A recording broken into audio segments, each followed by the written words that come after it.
Alrighty, chat.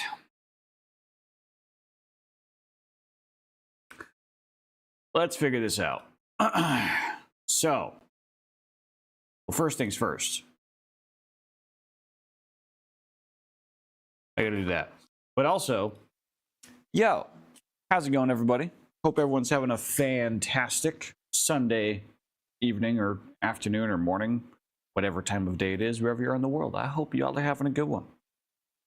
I am incredibly tired. I wish I could be in a much more energetic state for this, because this is actually something that's been a bit of a long time coming. Dave has produced a whole ass tabletop game called the B.A.R.D Files that he's shown earlier iterations of it on stream. He's done Lena. He's done I think he's done B.A.R.D Files with another group, but this is the final version. This is the release version. Dave is getting ready to launch it. He'll talk about it more. So let me undeafen in the Discord and let's hear it from the man himself. All right. Very, very different experiences. I'm back. Welcome back. I suppose it's time to introduce the crew.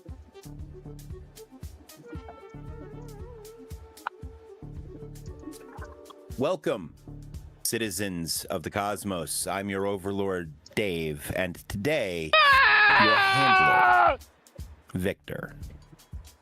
We're playing B.A.R.D Files. What thing with a sub? Let me introduce our cast. We have Danger, Fen, Luan. I don't think Luan can wave. And Zach. Hello.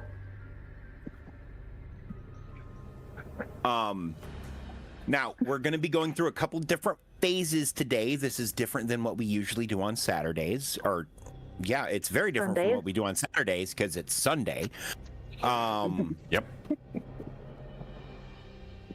We are taking a break from our regularly scheduled Cyberpunk to do some B.A.R.D Files. For those of you who don't know, B.A.R.D Files is a tabletop RPG developed by me with assistance from Hi Momo. It's a tabletop game developed by me with assistance from my friends Kate and Ricky primarily. Ricky helps me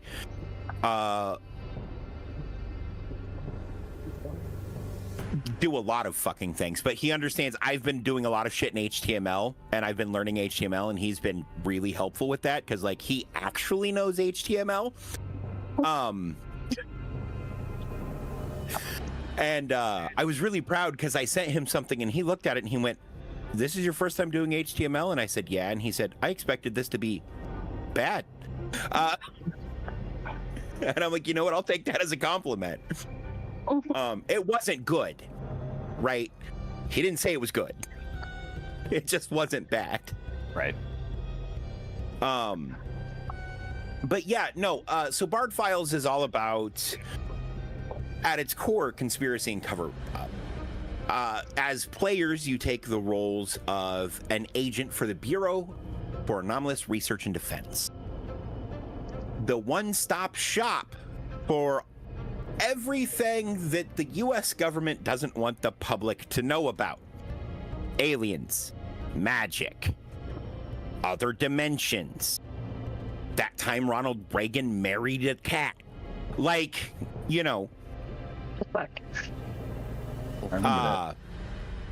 You remember that? Yeah. Mandela effects are weird, man.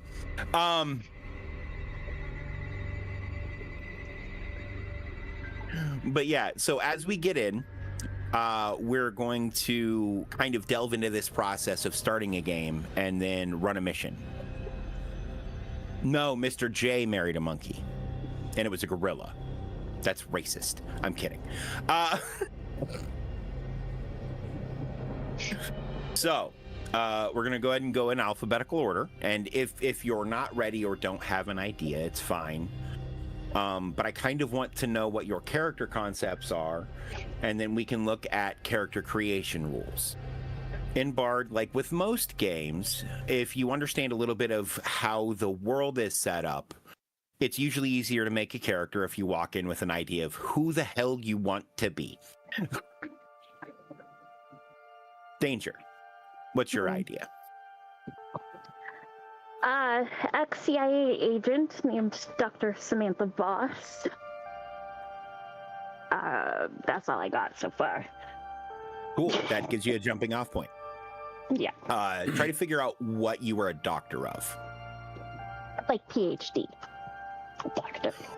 Right, but like, what is your PhD in? Because that might inform what your expert skills are moving I forward. don't fucking know. You don't need it right now, but that's the next step.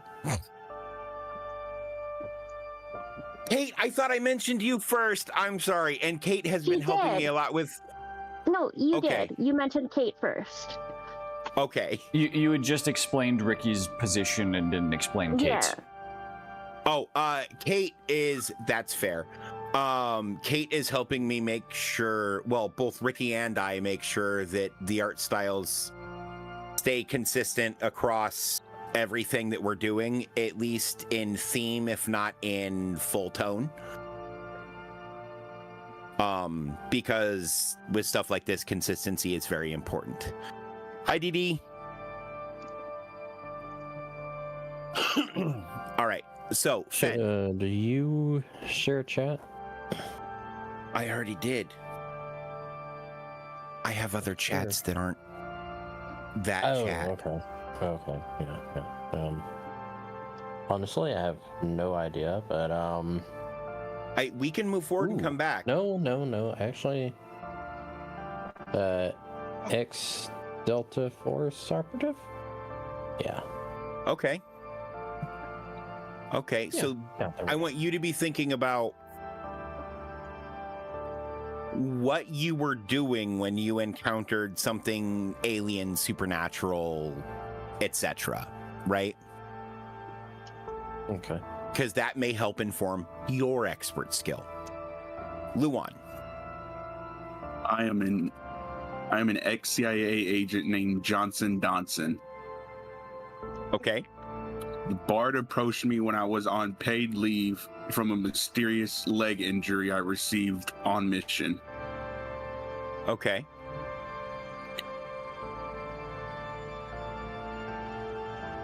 That works for me.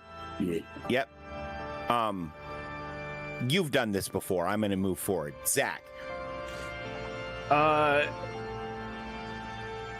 let me know if this will work. So, I'm an ex-scientist that was studying temporal time effects, and we were once running an experiment that had to do with temporal particles that were spinning around a large loop. This is based off of a real-world event.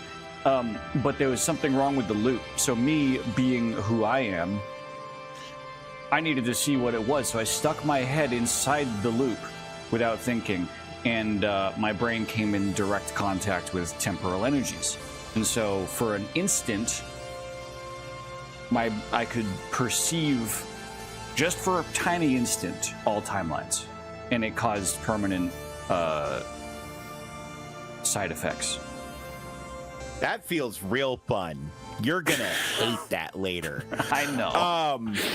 And that already informs your expert skill. Yeah. Right. And my name is Joe And Clock. Joe Clock. Okay. Fen, did you see the name I sent you? Do not say it out loud. Yeah, I think I did. Let me shit. Yeah.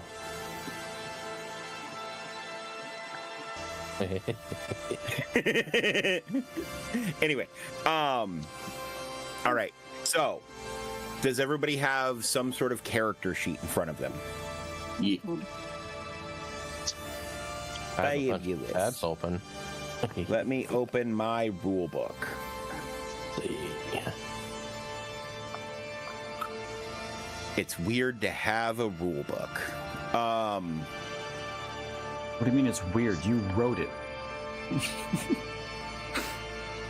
Yeah, that's why it's weird. I never finish things. I get like 90% done and then stop because I usually require funding. Oh, that was my to-do list for Cyberpunk Red. All right. So everyone gets 20 attribute points to distribute among all 9 of your core attributes. You must assign a minimum of 1 and a maximum of 3 points per attribute at character creation. You should consider your character's role and preferred playstyle when allocating points. So if you're a smarty pants, maybe make sure you have a 3 in intelligence before you give yourself a 3 in strength.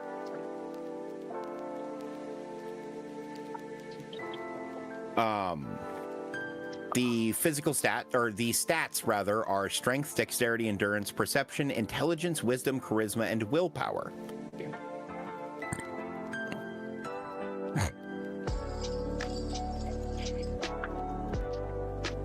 Your damage reduction and health are based on endurance and luck.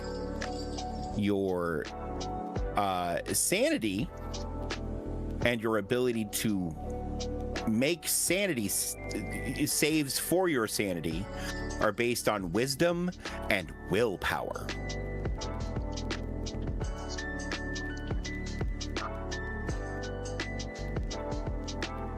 If you are going to be attempting to use any kind of magic, it is very important that you be good at passing sanity checks. You are looking at the core rule book right now, correct? Correct. Okay. Page 5. That's it. Sorry, I was paying attention. Nope, you're all good. Yeah, character creation starts on page 5 and goes through, basically page 7, and then there's a list of skills for if you don't have and how to use skills and all that jazz. And then when that's done, you will get vended your equipment.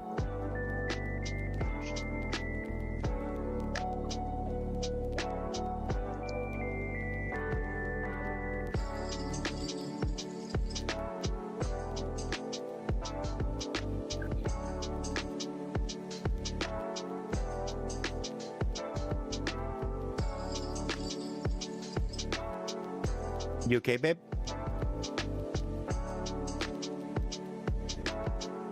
Ah, she's muted. She must have had to step away for a minute. I put my character's name in the Discord chat. Oh no, I'm concerned.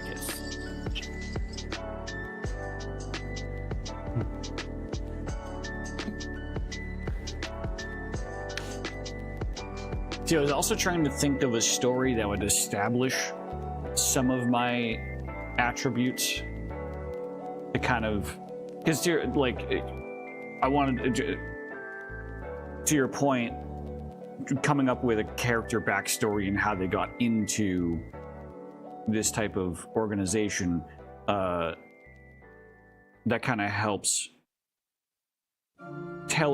drive what like how this character is going to be built. So the fact that I'm someone smart, like obviously I'm someone smart working on temporal time physics shit in a giant like particle collider, but I'm smart, but I'm dumb enough to stick my fucking head in the thing. So I'm intelligent, but I'm not wise.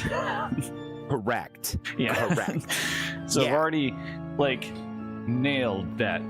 One's a 3, one's a 1. Yeah.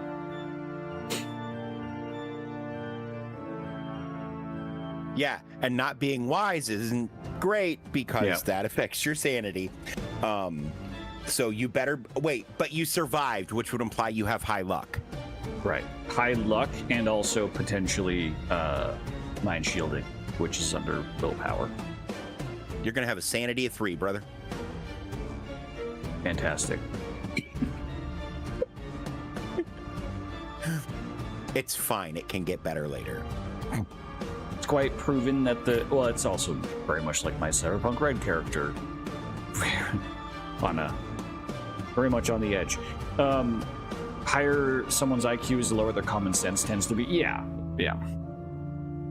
Hi, I'm living proof of that. I don't have any common sense.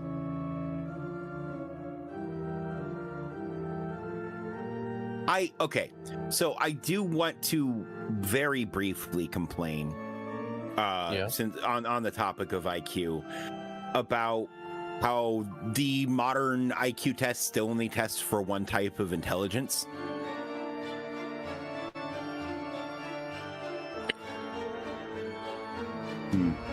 Because, like, on a regular IQ test, my dad was a moron.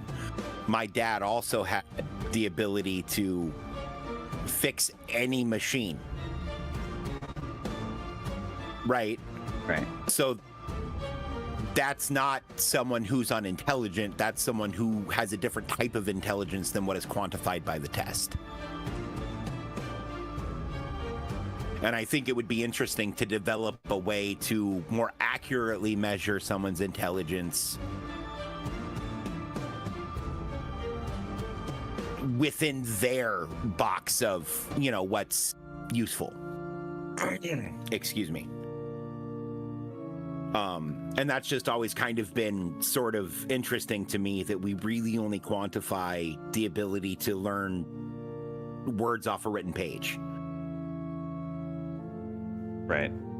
But also the fact that it's just outdated, because I had to take an actual, like, official IQ test for an evaluation when going through a psychiatric care, and it had questions that no one in my generation would know about, because it's not shit we don't do anymore. It's not shit we ever needed to do. Like, it asked questions about stamps, letters, like just all kinds of postal questions, shit that we would never have to do in my lifetime. Right. So yeah, no, I've had to take one relatively recently myself, and that's what made me think about it again. And then Momo brought it up, and I'm like, this just keep coming up. Can we have one but good? And that one isn't bad. I'm trying to think of what my expert skill would be for temporal science. Is it just research? I'm not pleased with that. Okay. Beak. So, say your question again, please, and thank you. So I can understand your... Oh, okay. So on the sheets, there are blank spots under all of the categories, specifically because these are the generally suggested, most commonly used skills. There are other skills outside of these. What skill would you like to add? Because all you have to do is check it with your handler to get it approved.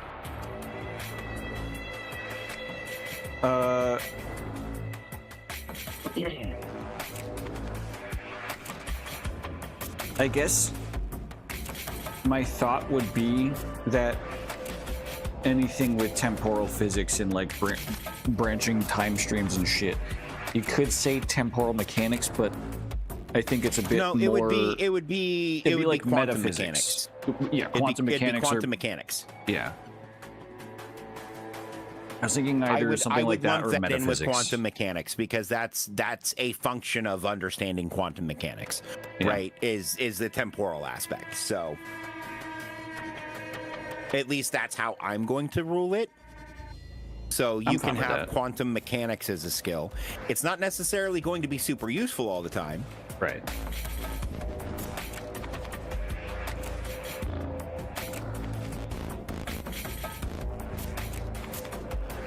Lost Danger. Guys, we're losing Danger. She is not feeling well. Oh. Okay. Which is fine. You still got this. I believe in you.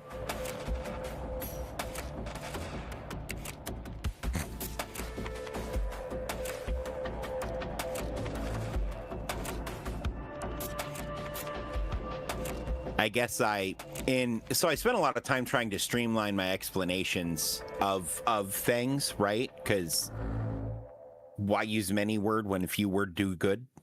Right. Sort of shit. But it looks like in talking about skills, I don't actually mention anywhere that, so that is something I will have to update. The character sheets, is that the dossiers or I remember Yes. you sending me something. Okay, good. Yeah, the dossiers are the character sheets. Oh, I see. It's page 1 and page 2. Go lay down and rest, okay? Feel better. Shit. What did you say your character's name was going to be? I'll go ahead and change that.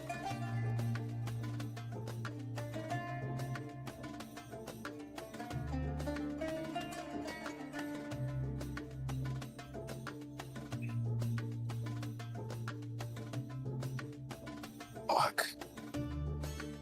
All right. How are you doing on yours, Fen?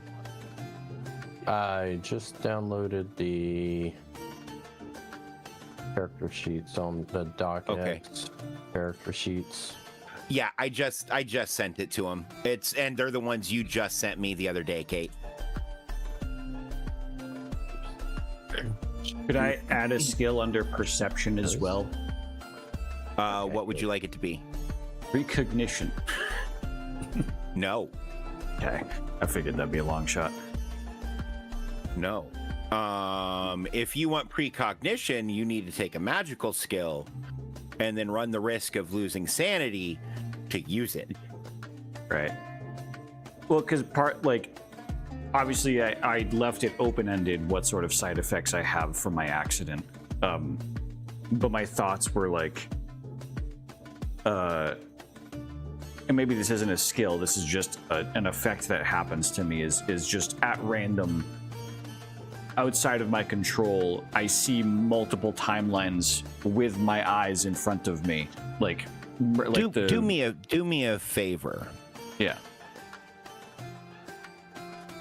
Put a dash next to your character's name on your sheet.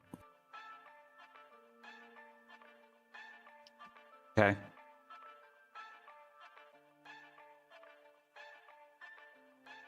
And then write the word fringed.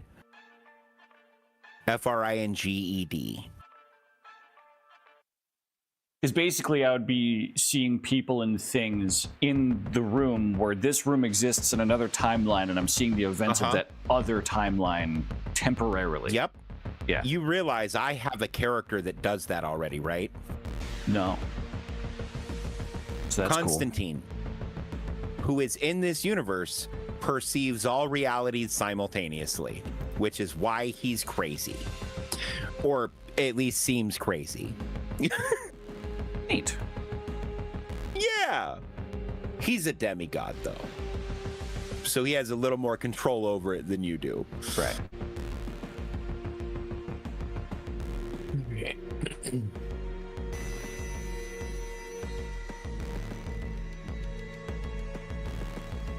Yeah, he already has.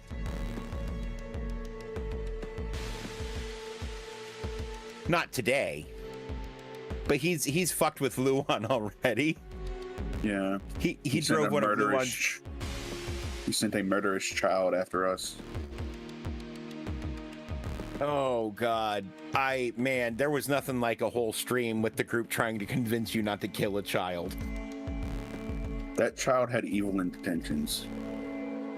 That child was just a boy.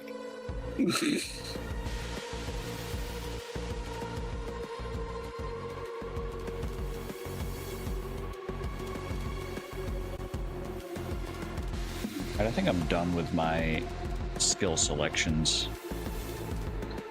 Cool. How are you doing on skills, Luana and Fen, and attributes? I guess, to be fair. That's what I'm about to do now. All right. So as far as skills go, and Zach read ahead a little bit, but everyone gets 3 skills they're proficient in. You get +3 to your rolls, and 1 expert skill, which would give you +5 to rolls. I'm assuming you took mind shielding, by the way, Zach. As a proficient, yeah. Okay. Because you're gonna want that bonus to Yeah. sanity checks. Yeah. Well, At least again, ones where mind shielding makes sense. again, that's the thought is like, I survived. So I have to have some sort of even accidentally innate ability to protect myself from shit. Right. Now, I will tell you the way mind shielding works for things that are not psychically trying to attack you is you will just cease to see them. Because you will instead perceive a timeline where they don't exist in order to protect yourself, functionally making them invisible. I love time mechanics. As long as you're okay with that, I think that could be fun. Yeah. Because it's a benefit and a drawback, I think right? that I feel is kind of balanced. the And if it's not, we'll fix it. the way that I'm imagining the sequence of events happen for my character is like, I am a recent hire into B.A.R.D because this shit happened to me, and I'm still trying to figure out what the fuck's happening with my brain. So if shit happens, shit happens. I'm just like, so oh, the that's a way thing I'm now. treating this is you all just finished onboarding. You have been assigned to your first task force is the wrong word.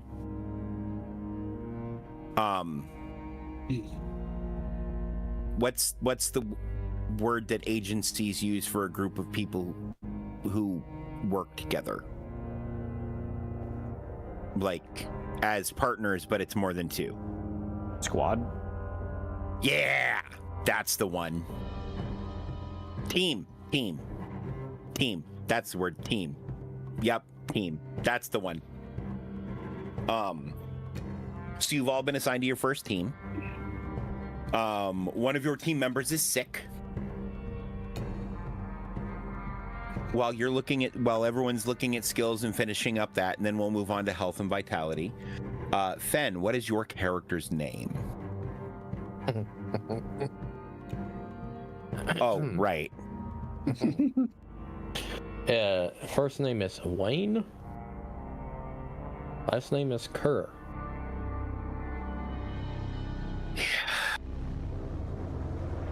You know, we're just gonna do first names here because. Well, no, it's fucking. His name is too long. Yeah. It goes over Yeah, the edge of the mine- box. Especially mine's gonna be way too long as well.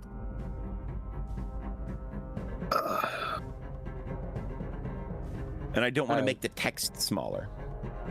Just put K as my last name. Here we go. Fuck you, no. All right, and what's your character's name, Luan? Johnson Donson the third. That's right.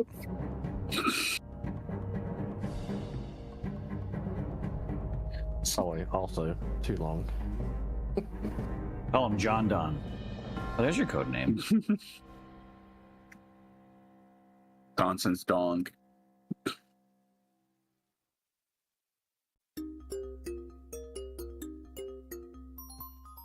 Sin Heart. 9, 7.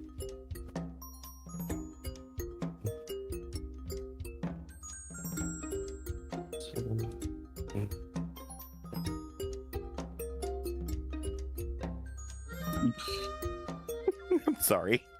I had to. And Zach, who the hell are you, brother? Joe Clock Fringed.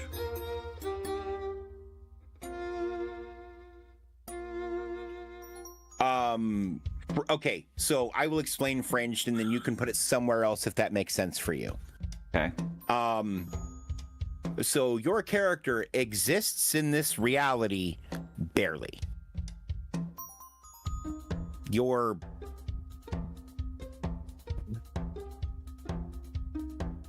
still slightly out of sync, which is what affects you that way. Right. The good news is it will let you figure out how to do some interesting things. The bad news is a little push could just pop you into a different timeline. Yeah. So you need to be really careful around time shit. I move that under visible distinctive marks. Maybe. I mean, you can't visually tell you're out of sync, but sure. Right. But it's like I'm considering that box like visual distinctive marks or effects. Unless, is there a spot for like afflictions? I don't see one. No, there isn't. Well, it'd probably just go notes, I would say, at that point. I'll just do that.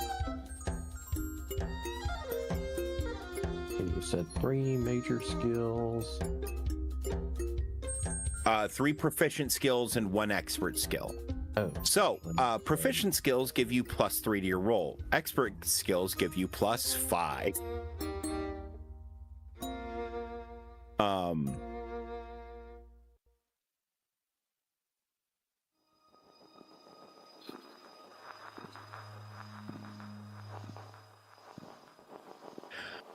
Actually, yeah, if you could add a conditions box, that would be fantastic. Or maybe 2, 1 for permanent conditions and 1 for temporary conditions. Or no, we'll call them conditions for one box and afflictions for the other one. And afflictions will be permanent or semi-permanent, and conditions will be combat-based. Yeah, because conditions could be like wet. Right, or like stunned, or like, because like, you know, if you get flashbanged, you're going to be blinded for a couple of rounds. Because I don't know about you, but it's hard to see when bright light get bright.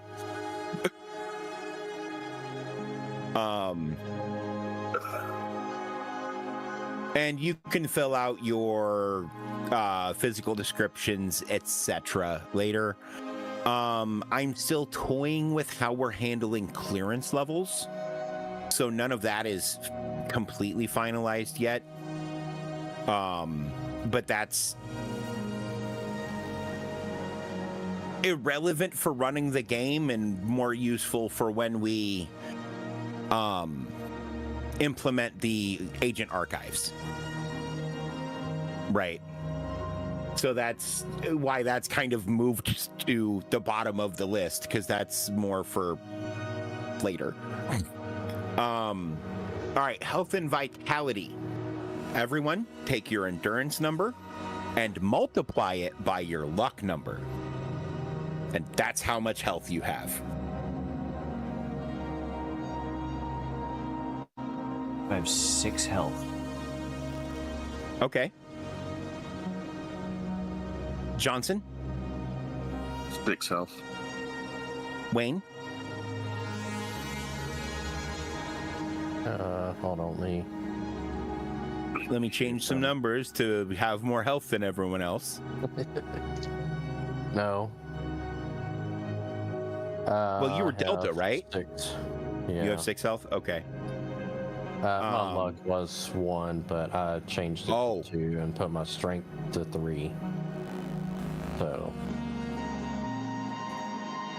yeah. God damn it. Now, for the other one, your sanity is wisdom times luck. Joe? 3? Johnson? 4. Wayne? Looks like 4. Okay. That was sanity, right? Yep.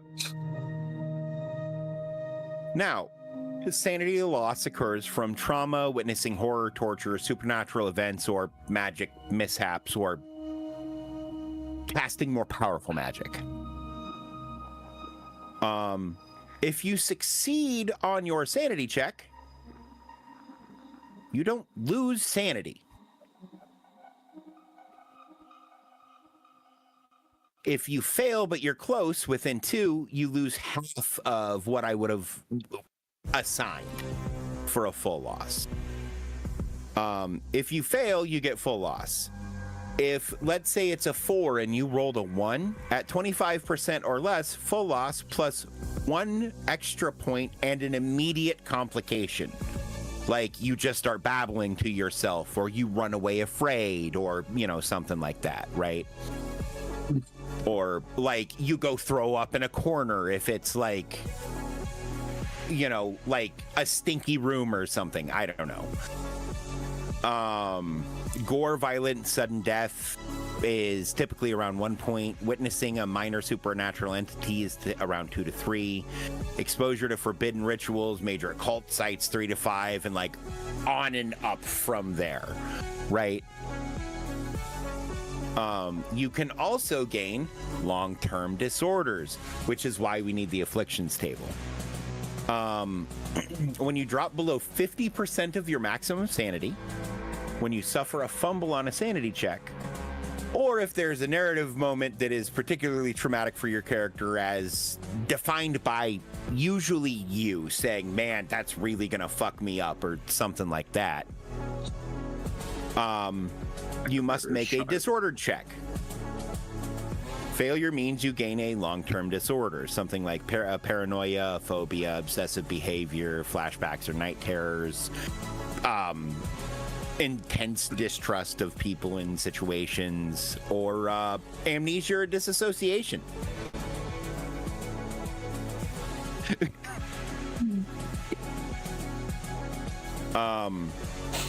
There are a bunch of skills. To use a skill, you'll roll a d6. Does everybody have a die?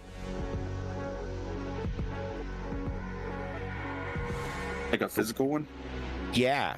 You don't, Yeah. Zach? Oh, okay. I need to get a dice bot in here in this Discord server. We have a. I think I have a chat bot that can do that. Okay. Yeah. For some reason y'all's chat Did it give you a response? coming over. Yeah, it does. Okay, it's not showing me the response.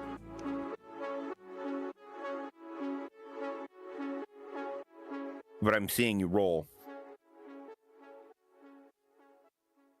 Whichever one it formats in better on, Kate.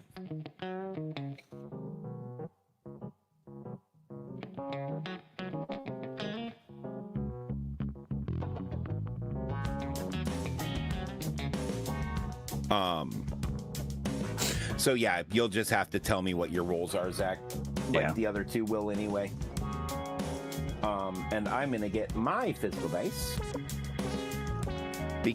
And we will be using Roll20 for this in the future, but I have to have Roll20 Premium since it's a custom brand new game and system. I kind of have to build everything in Roll20, which requires a premium account. It's $5. I'll handle it later.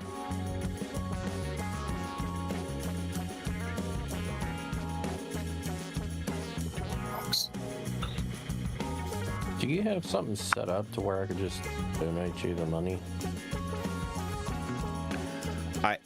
I mean, I have my Dono link. That's about it. There you go. Okay. So you'll roll a d6. You'll add whatever your relevant modifiers are. It'll typically be a stat and then a skill bonus if you have one, and then any additional modifiers you get situationally.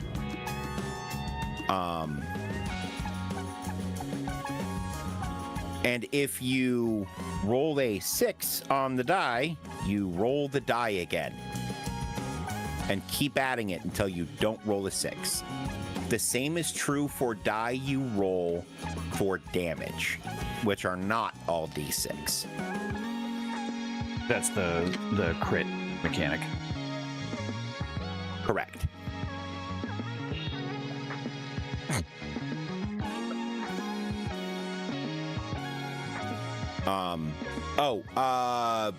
Your initiative bonus is Dex plus luck. So you'll roll a d6 and add your Dex and luck for initiative. Perfect.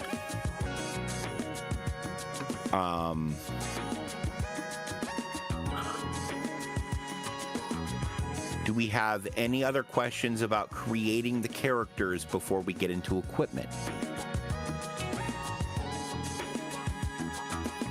So,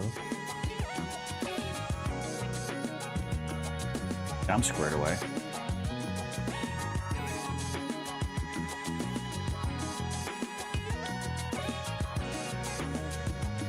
Johnson, Wayne, Me good. good as well. Let me open up page 2. So, the only thing that you will get for every mission, everyone will have a pair of handcuffs. Oh no, that doesn't sound good. Everyone will have a flashlight. Everyone will have 2 badges.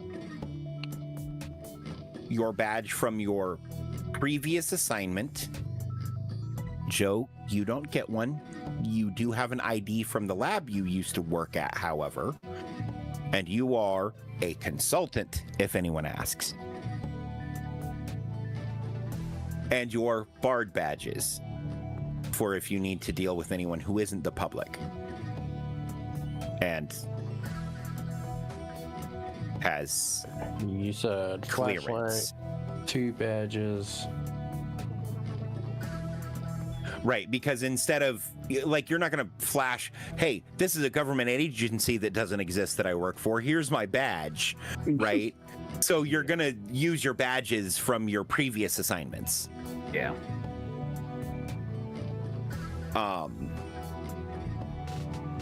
And you are all still technically, on paper, employed by whoever you were employed by before. Except for you, Joe. You've been hired by the U.S. Civil Service to help with research.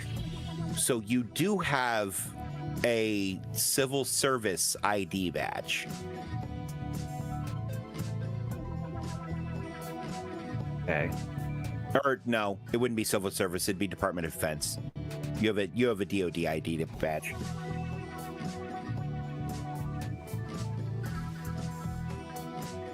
Fun.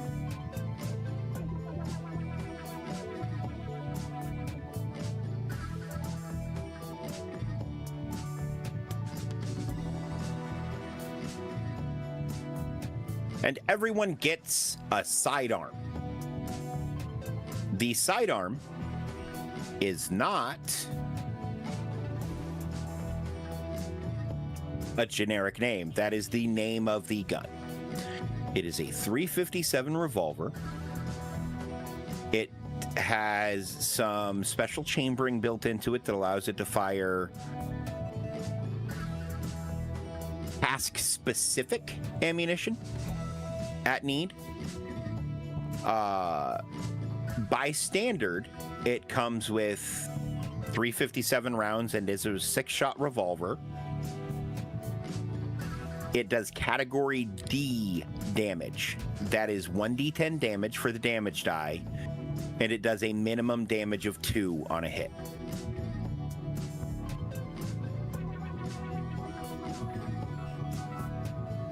So as long as you roll at least 2 damage will penetrate armor. Does that make sense? Yeah.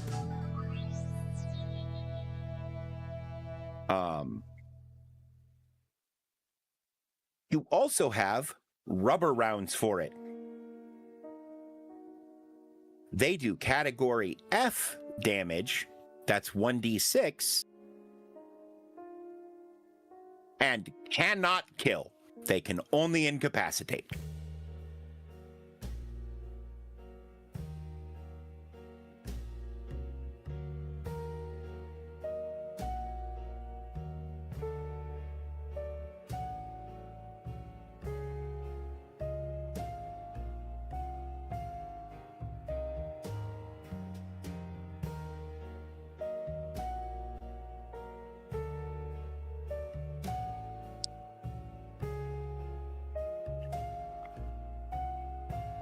there's your basic kit.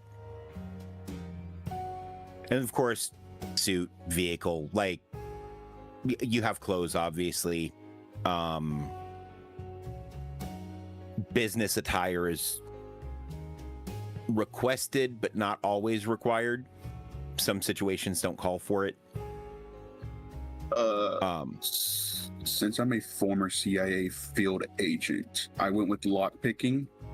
Would I be able to request a lockpicking kit before we leave? Yes. For the mission? Awesome. You have a full set of lockpicks. Yeah. Do either of the other two of you have any specialty skills that would require tools? I think. No.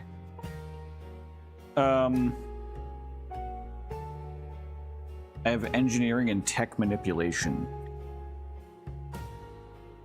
Okay. I'm gonna get you a. You're gonna love this. So you are getting a Paladin Tools Wireman's multi-tool. Ooh. Can you type that out? I feel like my brain did not hear what you just said.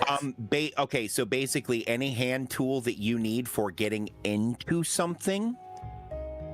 This is a multi-tool I wanted in real life. Any tool you could conceivably need for getting into an electronic device, this thing has in it. It's like a Gerber multi-tool, but with all the fun stuff. Okay. And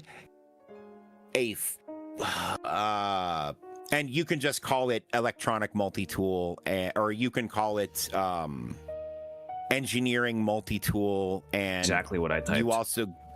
you also get an electronic multi-tool, because Fluke makes an interesting little device that has a multimeter and a whole bunch of other shit built into it, and it's like a little bigger than a fucking pack of Starburst.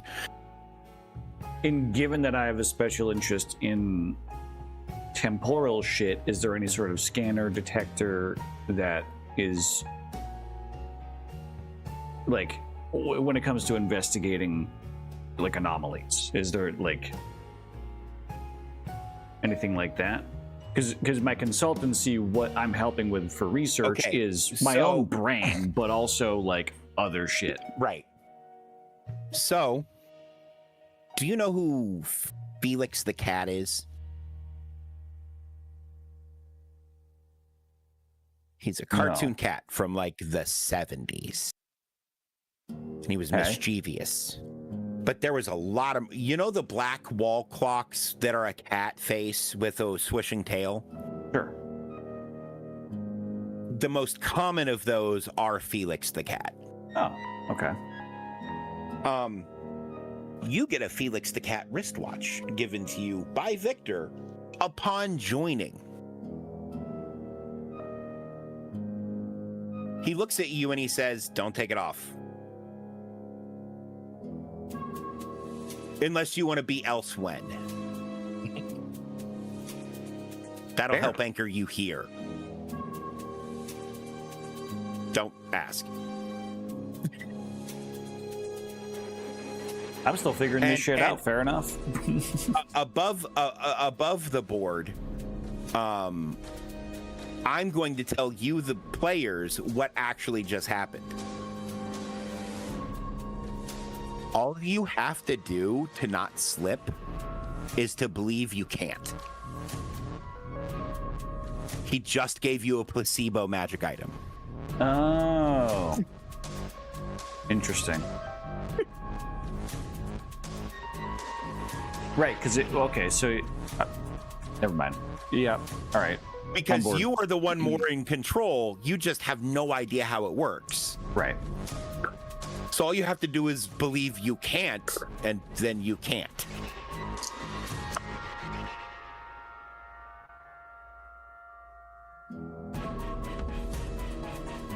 Fair enough. That's why tinfoil hats genuinely help, like, people developing psychic powers, because they believe it'll keep it out, so it just turns their power off. It doesn't actually do anything. You would need to use lead for that. I say that like that should be common knowledge. Jesus. I've spent too much time doing this. We'll get into actions on turns and stuff like that as we move forward. Do any of you have any questions before we get into a briefing, etc.?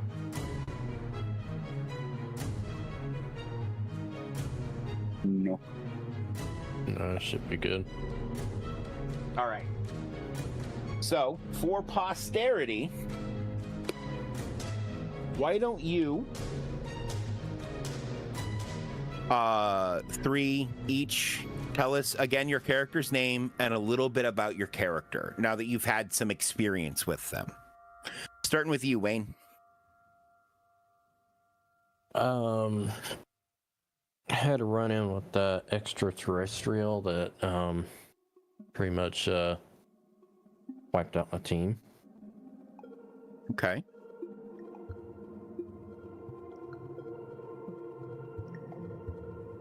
Like, so your backstory is just the Predator. Yeah. And you're Arnold. Got it. Okay. That's cool. Hey, I'm here for that. Johnson. I am Johnson Donson III. I am a former CIA agent that specializes in final field missions, where we carry out the final mission to breach and clear and take out the terrorist. I was approached by B.A.R.D when I was mysteriously injured by an unknown force on my last mission. Okay. So an I don't know infill why guy. I chose that voice. Yeah.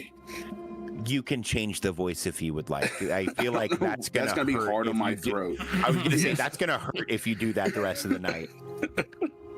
Joe? I didn't realize I was surrounded by all these gung ho guys, but I'm Joe. I'm Joe Clark. I'm a temporal scientist, and I really good at putting things together. Really hands-on. I like the hands-on stuff. However, I tend to do first before I think. So I've certainly ran into some issues in the past. Yeah.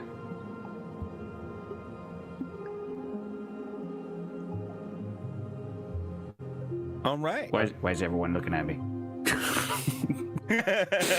Get no hoes. Oh. I fuck with all your characters. This is fun. This is good. This is good. All right. So, you have all been given form B-77. Your mission objectives log, i.e. your work order. This tells you what the job is. But as you're being handed this form, Victor's speaking to you. Agents, an unidentified subject, whom we're tracking as the Precision Killer, is operating in the London West End. Local police have classified these events as isolated, but B.A.R.D satellite monitors are logging intermittent, powerful psychic spikes coinciding with the attacks. This is not a typical human killer. Something is driving this individual. Your primary task is to find the pattern and the source of the spike. Standard protocol: investigate the scene, identify the perpetrator, determine what's compelling them, neutralize the threat. Whether it's possession, artifact influence, or something else entirely, find it and shut it down. Custodes Arcana et Verum. Which you guys know the last line he said, Custodes Arcana et Verum, is the motto of B.A.R.D. It means keepers of secrets and truth.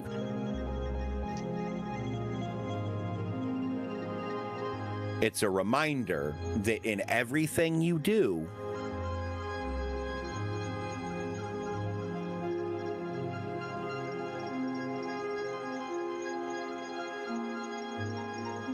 the thing that's important is that the secrets are kept.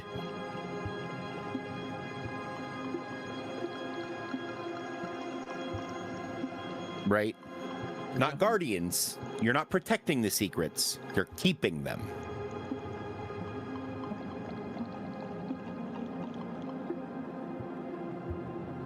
Okay. As we go through this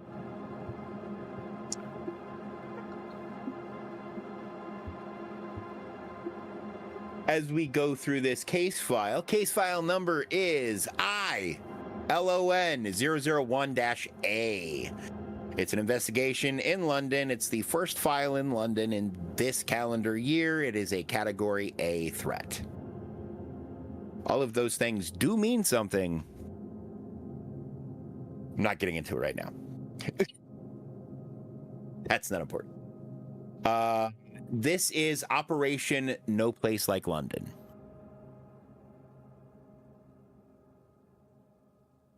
Primary objectives. 1. Pattern recognition. Investigate and analyze the sudden, seemingly random homicides in London's West End to determine a unified pattern. 2. Identify source. Locate the origin of the psychic spikes and determine the nature of the threat. Possessed individual, artifact, influence, or infestation. 3. Neutralize and contain. Apprehend suspect and secure any anomalous objects or entities before pattern escalates or subject flees jurisdiction. Known threats or entities. Psychic anomaly. Satellite monitors detecting intermittent powerful psychic spikes coinciding with homicide events. Source unknown. Unidentified serial perpetrator. Subject exhibits surgical precision, possible occult motivation, and escalating violence pattern. Suspect may be physically compromised or influenced by external entity. Resources allocated: standard gear, mobile forensics kits, and psychic shielding patches. How many of those we got? What, the patches? Just asking, you know. There's one for each of you. You should only need the one. And you realize it's basically a sticker with a complicated series of runes drawn on it. But it's a ward to protect specifically against the type of psychic energy they were seeing spikes of that coincided with the homicide. Do I just put this on like a nicotine patch? You sure this is gonna work? I mean, it's just a sticker. I mean, all right. I mean, if you say so. Joe, do you have your sidearm? Yeah, I think it's I think it's right. Is this it? And it's just like start pointing. Yeah. Victor holds up his palm and takes out a Sharpie and draws a sigil on his palm. And he looks at you and he says, "Shoot me." Well, are you sure? Shoot me. Oh, okay. And I cock it and I go to pull the trigger and the gun just clicks. Oh, Correct. It does not fire. Hang on. Did I do something? No, that's not you. That's the rune. Huh. Well, all right. Yeah, I guess this is gonna work, guys. So,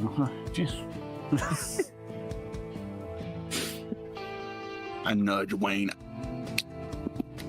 I just don't think this little boy knows how to fire a weapon. out of context. I don't. I'm a fucking scientist.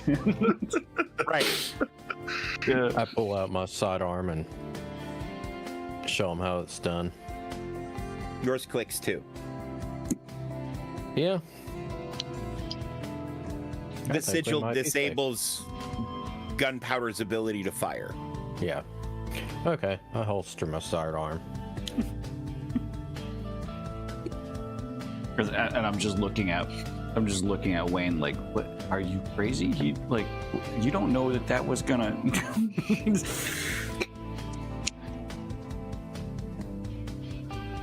Well, Anyways. Worst case scenario, if it hadn't worked, Victor'd probably still be fine. He's Luan knows. He's old. He's an anime protagonist, yeah. Yeah. Besides, I'd probably be aiming for the shoulder and not necessarily his head. Right. Oh yeah, no, I figured you were aiming center mass.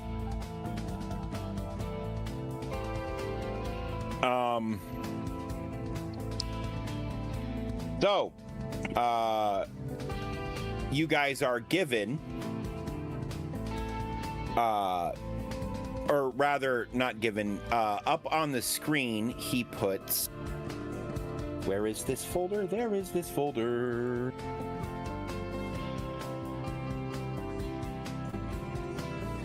Three different police reports. That's the wrong button.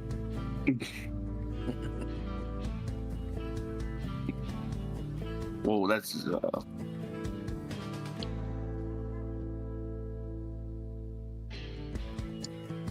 What? I don't know what's going on with Zach's camera. Oh, Yeah, I don't either. hello, knee. What? I think he's technically full screen in the background for some reason. I mean, I'll show you my foot. What is 'Cause it was- boy? Yeah, it's entirely on Dave's end. Hey, Yeah, do it, dude. Yeah, no, correct. But why? Sorry, I was showing my stream, my foot. For free? That's crazy. Yeah. You should make them pay for it. Hey, look. Well, when they make a site called Only Feet.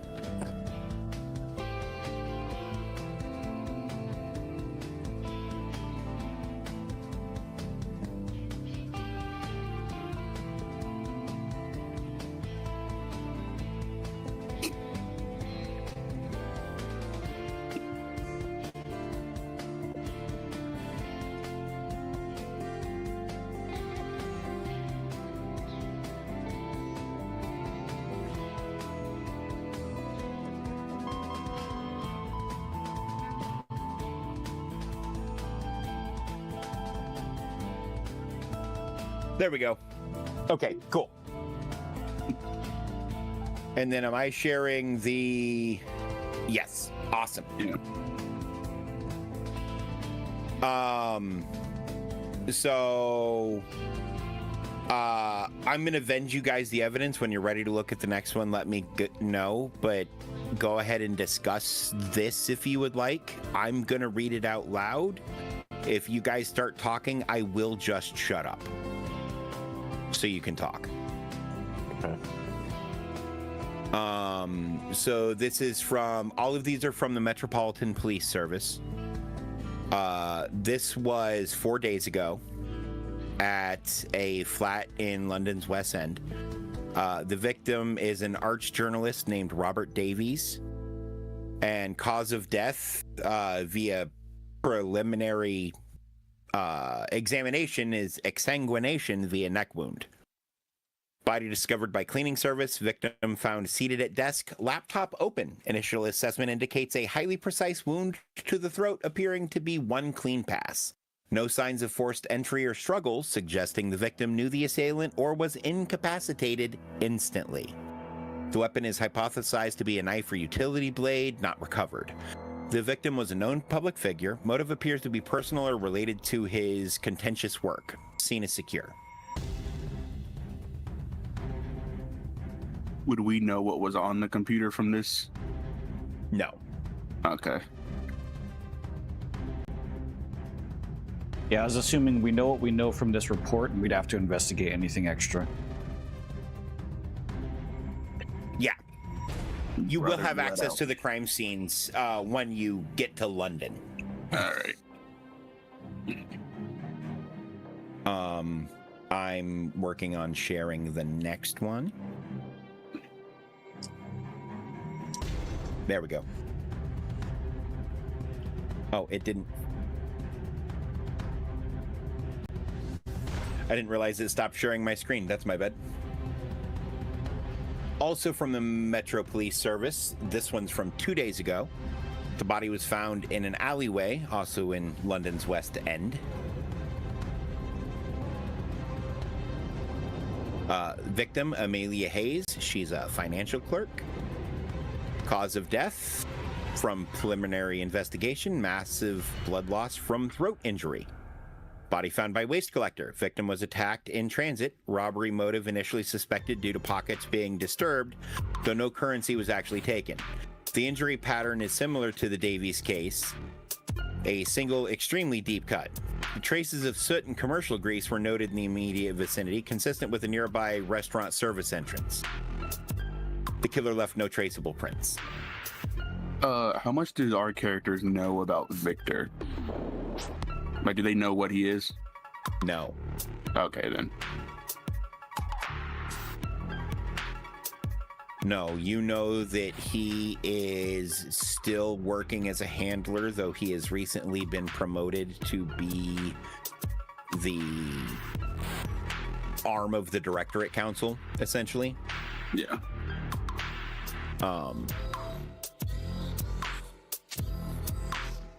And then number 3. Yesterday, 9:30 a.m. at a ground floor residence, also in London's West End. Cause of death, throat laceration. Victim found by his...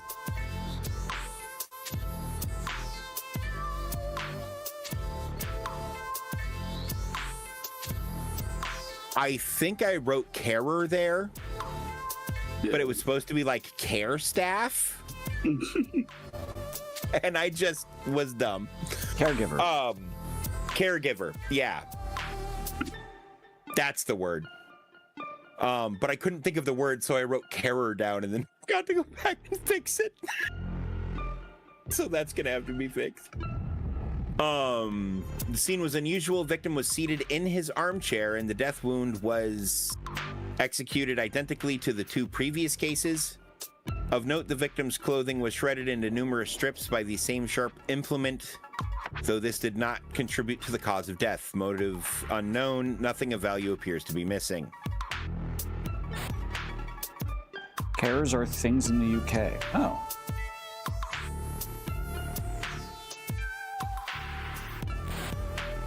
Yeah, it sounds like a Okay. like a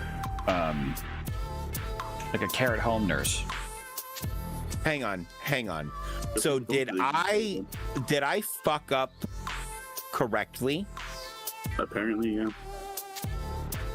Interesting. Well then.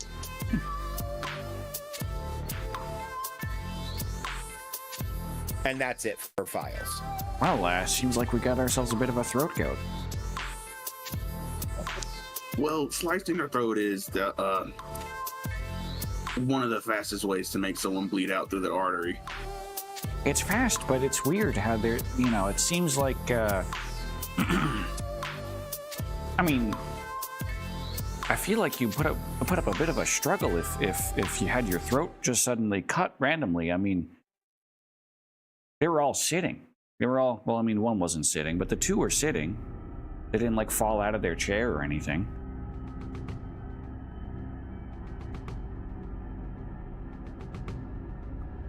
I'd be curious what these scenes look like. Well, the good news is you're gonna get a see for yourself. Your flight leaves in 45 minutes. With traffic, you're gonna have about 10 minutes to clear to the terminal. I'd get going. What the fuck? All right, so who's driving? Can I carpool? You. And I'm like pointing at the 2 of them. He's driving, and he points at another agent who is there to drive you to the airport. Okay. Because they're not going to pay for parking for however long you're overseas. Yeah. Yeah, fine by me. All right, fair enough. Traffic this time of day is awful. All right, I guess I'll follow the agent to the car. Yeah, and you guys, unless there's something specific you need to do on your way, we're probably going to pass the travel to you arriving in London. Okay. Is there anything any of you want or need to do? How the hell are we gonna get sidearms through through customs? Technically, Well, it's easy for we're me. Federal agents, Yeah. so Mm. they're And not only I that, you're not don't think- flying commercial. yeah.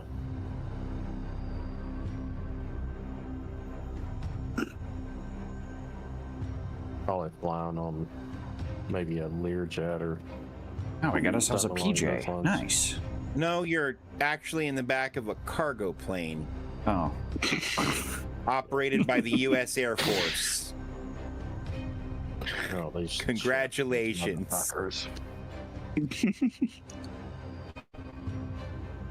I have to say that being in the Air Force, so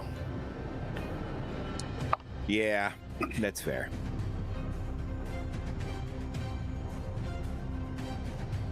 Fuck. I just punched the desk. All right. Y'all you're arrive in not London. supposed to punch the desk. I mean, that kind of hurts, you know? Yeah, I know.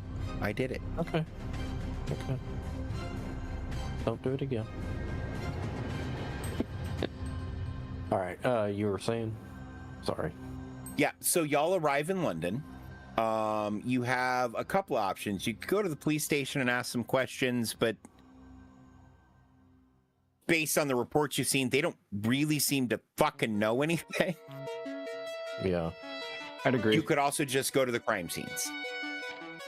Those are the two leads you currently have. Well, I think that first one, that I want to see what's on that laptop. Okay. We pretty much follow him because he likely barely knows how to use a fucking sidearm.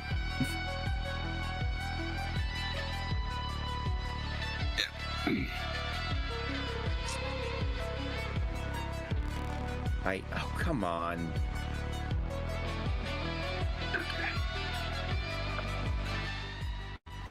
Let me get my dice. I will need someone to roll for me. Because I don't have any dice handy.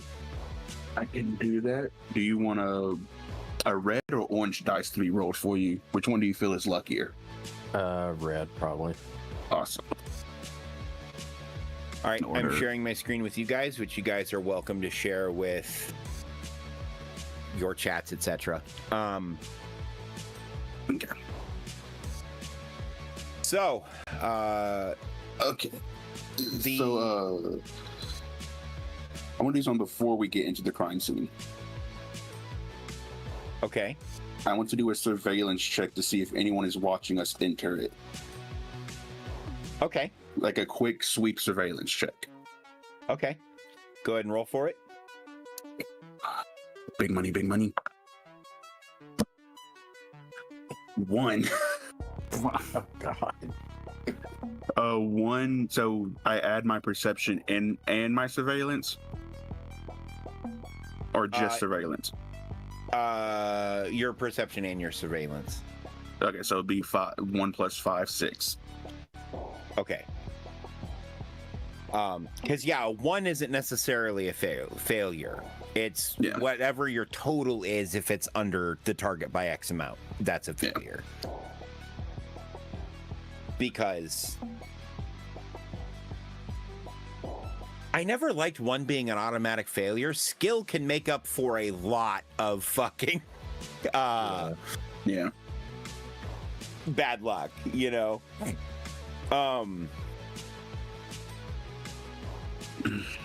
But yeah, so this is small flat in Soho, 3rd floor walk up, body discovered by building superintendent after the neighbors complained of the smell. Time of death, approximately 4 days ago.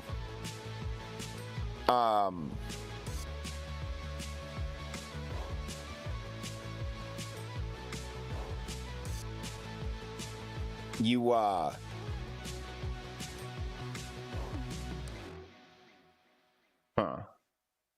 roll me. You all have forensics kits. Yeah. So you will all get a +1 bonus to forensics checks. Are any of you trained in forensics or anything like that as far as like determining what happened in a place based on how it looks? I just have good perception. Okay. No.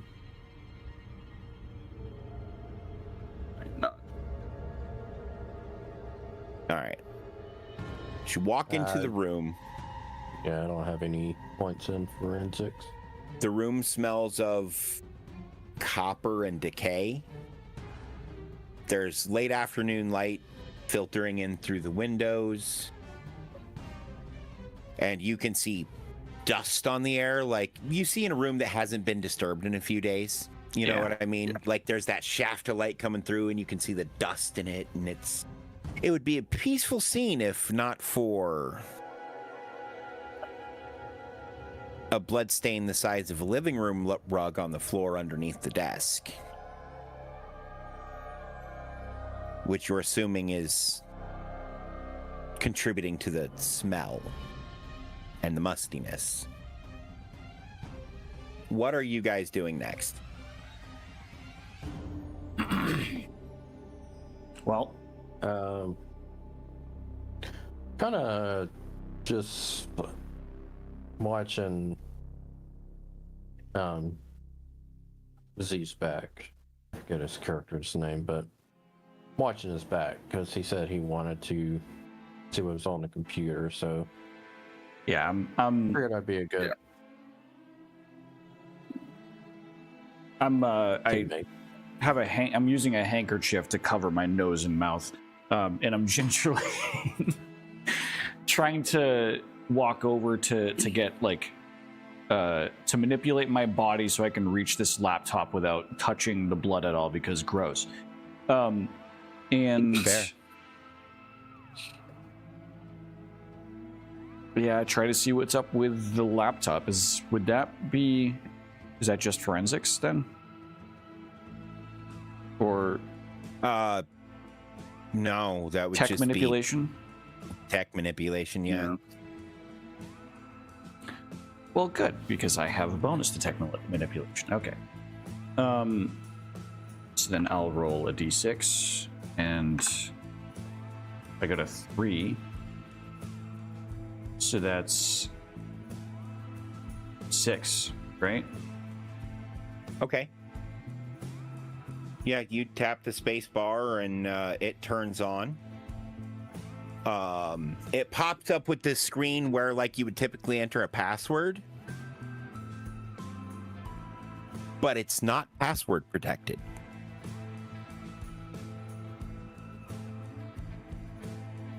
You can just press enter and go to whatever he was doing. Fair enough. Yeah, I mean, and I'm used to working in computers and with some IT history, so I know some basic like tricks. So yeah, I press enter and oh, look at that, I'm in. So what's on screen?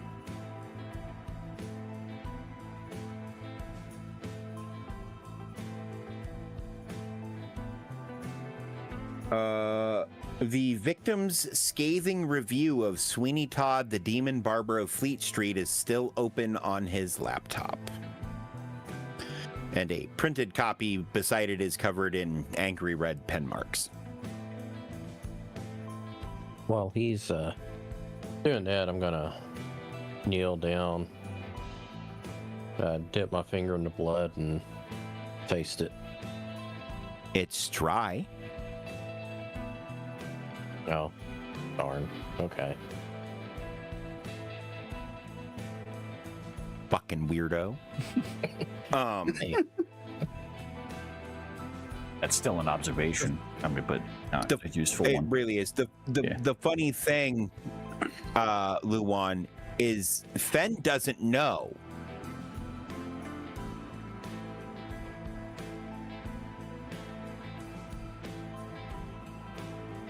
Doesn't know what. About Victor. Oh, okay. Yeah. So that's irony to me. Yeah.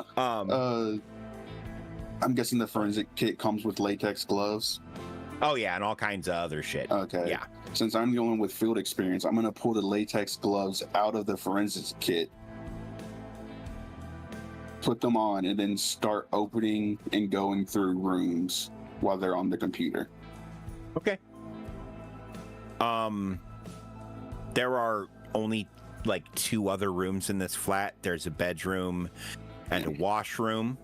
Behind where you see the office in the view we're looking at now, on the other side of this door is like a living dining area with an attached kitchen. It's relatively open concept. For the main living area, with the closed off things being the 2 bedrooms, one of which has been converted to an office, the other one is down the hall, and then that little side door in the hall there on the left side of the hall is a bathroom, and it's a linen closet on the right side. Is there anything out of place that would possibly raise concern that I could look into?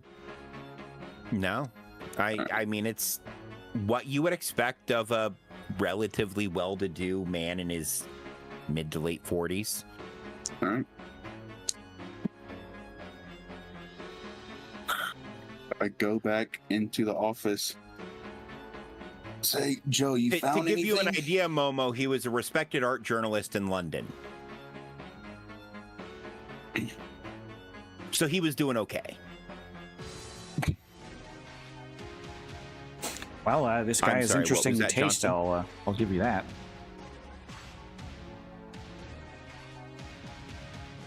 Is there any other, like, I minimize, or no, I don't minimize. That's a browser page. Are there any other tabs?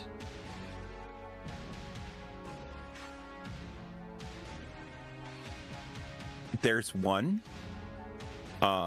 It seems the guy may have been looking into buying some like bootleg Viagra.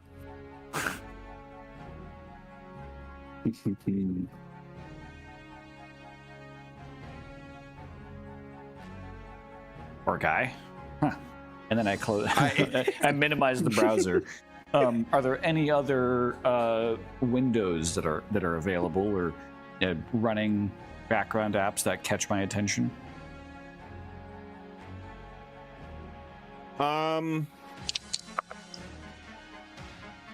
Particularly like communication, like email or Slack or like a chat client. Oh, his Outlook is actually connected to his business email. The most recent email is inviting him to the premiere of a production of Sweeney Todd, the Demon Barber of Fleet Street. And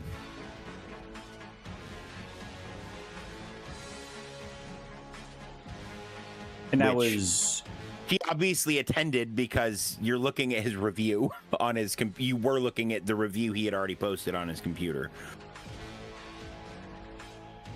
He doesn't seem to have much electronic correspondence. okay. But based on like the number of books he keeps and stuff like that, like he's a like paper guy, right?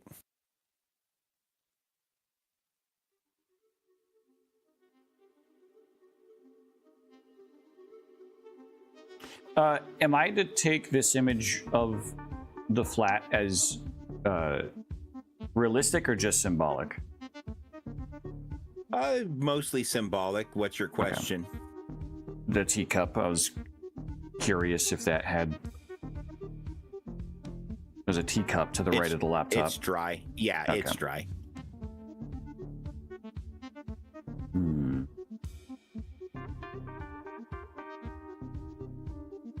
I mean, it's been 4 days. Yeah. Is there anything else you want to do here? I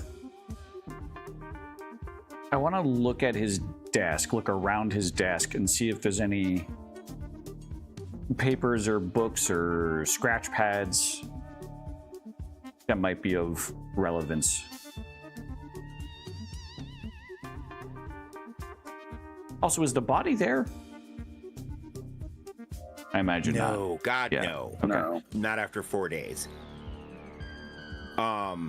You do, however, find a weird little blood-soaked scrap of paper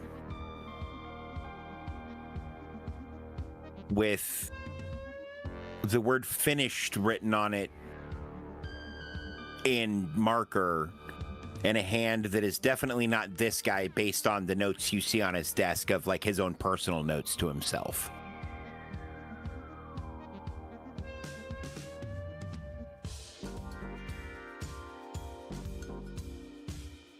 So, wow, it looks like the killer left us a little note here. I highlight as I point at the note. What does it say? It just says the word finished. It's kind of, I mean, yeah, clearly. Maybe. Sorry, that was morbid. Maybe they were writing a spicy novel. One of them finally finished. Yeah, I mean, this handwriting's clearly different. This isn't the. This isn't like, this is a different person. Are you saying Yeah, maybe and, like, maybe like a writer Like, did it's this? different. It's like different enough you wouldn't have to be a handwriting expert to go, oh yeah, no, that's totally different. The handwriting, Right. like it's wildly different. Do you happen to check the browsing history?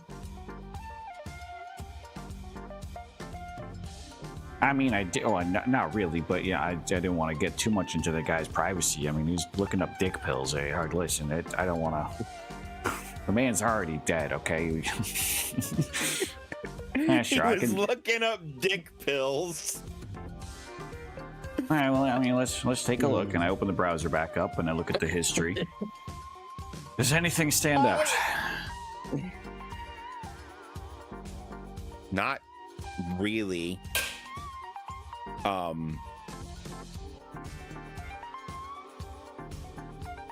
Oh, you know what? No. There is one thing that stands out to you. He's not subscribed to Dave Levels Up, Mr. Zi-Fi, Fenrisian Viking, Who on the Fox, or Danger Water on Twitch. And he should go do all of those things right now. What a fucking asshole. Are his Where's the body? credit We card need to kill him details again. saved into his browser?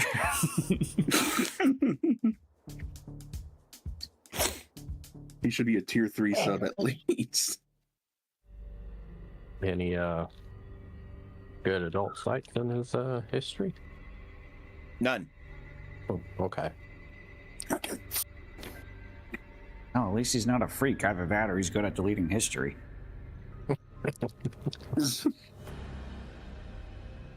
Or he prefers to be a freak in public. Speaking of which, never go upstairs at a gay bar. And if you have to ask me why you shouldn't go upstairs at a gay bar, you definitely don't belong upstairs at a gay bar. Yay. Moving on. Hold on a sec. Look, I was just looking for another bathroom. I didn't mean to walk in on that. So, I want to take a picture of the note Okay. and send it to Victor and ask if he could do a scan of any public documents that may match the handwriting. It's kind of a small sample, but we might get a hit. There's a few letters in it that could be distinct. Send it all. I'll start working on it, but I don't promise any results. If we get anything, I'll let you know. Awesome. But again, it's one word. So if we do get a result, it might be a bit. It's not exactly, the world's greatest sample to go off of. Yeah. But any sample's better than no sample.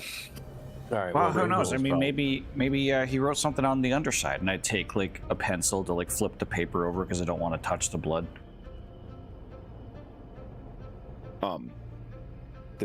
The paper's dried in place because the blood is dried. Oh. And is acting like an adhesive. Well, that baby ain't flipping. All right, never mind.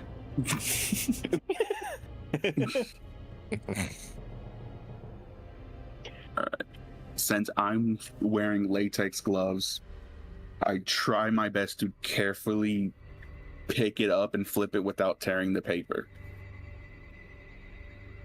After some work, you do manage to get it flipped over. And there's nothing on the back. Perfect.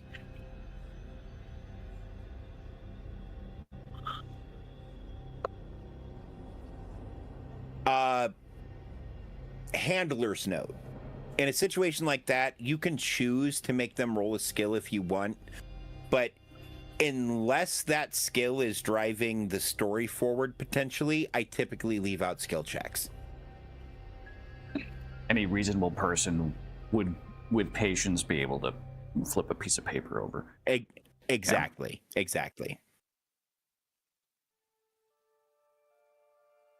So I find that I unbloat in areas that I try to unbloat in areas that don't push the story forward, and where any kind of bloat should happen should be in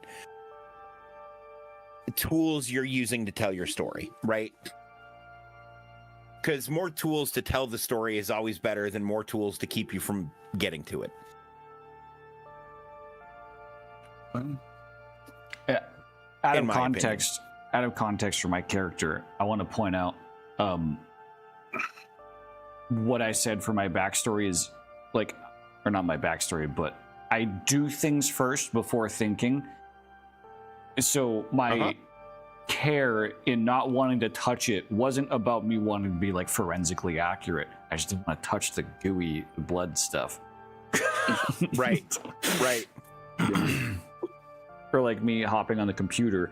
I had a thought like, oh, I shouldn't touch the computer because fingerprints, but no, I just hopped on the computer. Yeah. And me being a former field agent is why I thought about putting on the gloves before doing anything else. Yeah. Yeah, because, you've been on crime scenes before. Johnson has been on and knows how to control crime scenes. Wayne has caused crime scenes. Joe has been in a crime scene. Of a crime.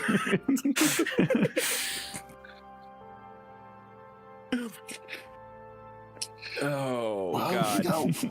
Well, we got one more thing to do. I mean, there are two more locations you have yet to go to too. Well, I mean, like at this location.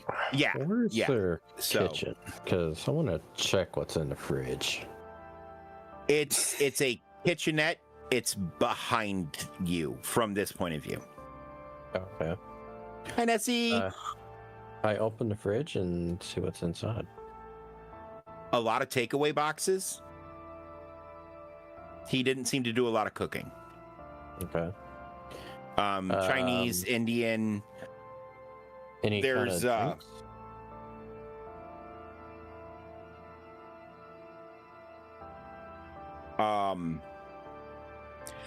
He has like 11 bottles of soju in his refrigerator. And that's basically it. What? I confiscate one of the bottles to investigate at a later time. Okay. For those of you who don't know what soju is, it's like sake, but it's not sake. It's made in Korea. Yeah. It tastes like watered down vodka as a general rule, and they drink the shit all fucking day long. Yeah. It's crazy. Now, I did get some from the local liquor store. Had a watermelon flavor to it, and it was actually pretty good. Yeah, they're usually flavored like seltzers. So we got soju at the Asian market. And it is the #1 selling brand of soju in the world. And it just tastes like you mixed Grey Goose vodka 50-50 with water. That's exactly what it tastes like. I mean, it's practically like rice wine, I think. It is. That's what it is. It's related to sake. It's just not as... Yeah. Potent. All right. What else we got going on here? I want, before we let these idiots take us off rail again, I'm going to kneel down by the dried blood and see if I can at least get flakes of a sample to put in the forensics kit. Oh, yeah, that's easy. Yeah.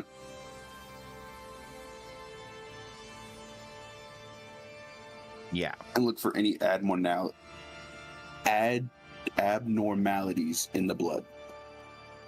Other than it's outside of a person as opposed to inside of a person, it seems to be doing stuff that blood does.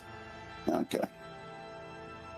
The whole being outside of the person, though, that's unusual. You should probably look into that. That's all I can think to do here. All right. Well, if you guys want to move on, we can move to the next location. Yeah, I'm good. Yeah.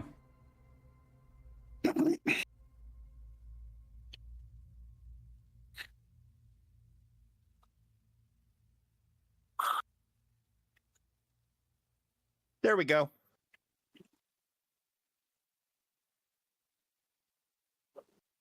Not allowed to see that bit yet. So we're in the we're in the alley. You are in the alleyway. This is where Ms. Hayes was found. Narrow alleyway behind the theater district box offices, squeezed between two old Victorian buildings. The body was discovered by a sanitation worker. Time of death approximately 2 days ago. The alley is perpetually in shadow because it's so narrow. Minimal lighting from a single old lamp at night you can kind of see there in the background.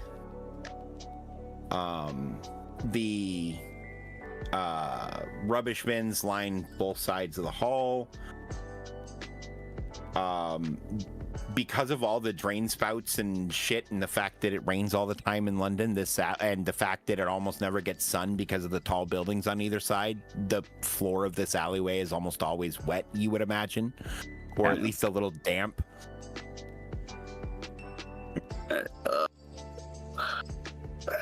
Well, before we walk into the crime scene, I want to do another surveillance check to see if anyone's watching us again. No?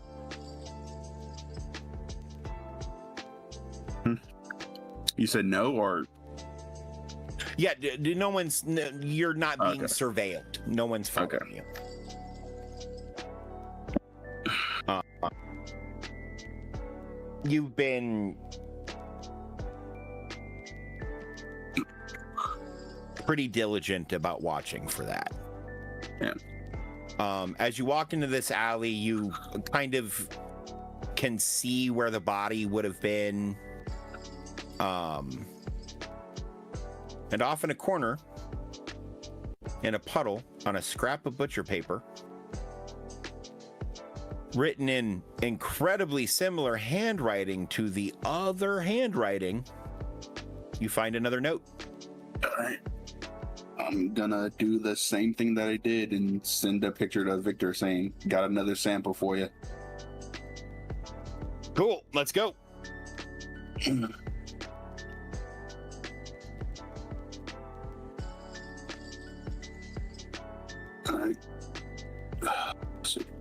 Yeah, no, Victor says this should make things easier if Yeah. if there is a sample to be had to compare it to. Yeah. Fun fact, if you take all the lowercase letters on this note, it spells ye. I crack open that bottle of soju and take a sip of it. It tastes like soju. That's the point.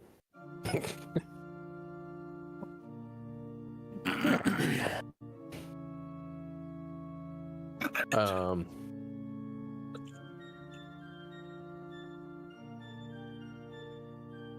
I look around the dumpsters and see if I see anything oddly suspicious.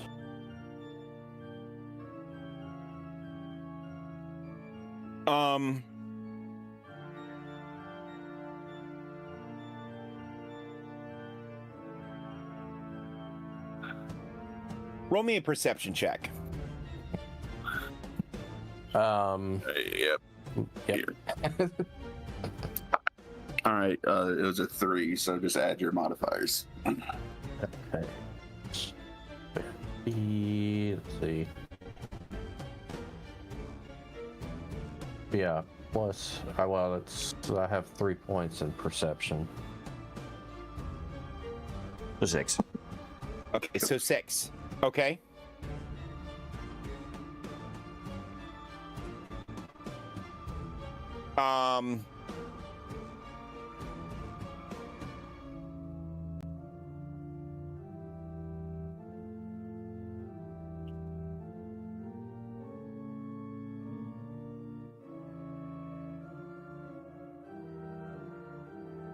You notice that this large sheet of paper has a tear in it,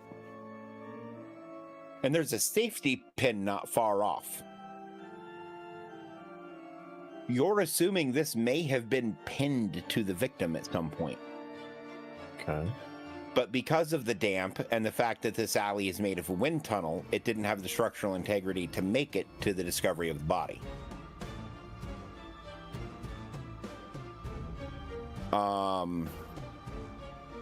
You also notice, as the wind kicks up and the corner of this flips, there's a whole bunch of weird calculations on the back of this thing in multiple different currencies, and there are references to exchange rates and all sorts of other crazy shit.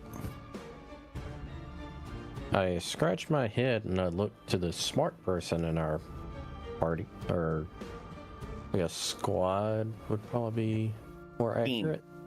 Team. Yeah, there we go. Do you know what any of this shit means? I'm sorry, I'm dumb. I just know how to shoot things. Well, let me take a look. And I take a look. Roll me an intelligence check, and if you have a skill proficiency you think is appropriate, let me know what it is. Well, I imagine quantum mechanics is not going to apply to currency exchange. Finances, So correct. yeah. So no. Okay. Or engineering. Yeah, no. So just gonna roll. I got a 5, and that's a +3 for my intelligence, so I got an 8.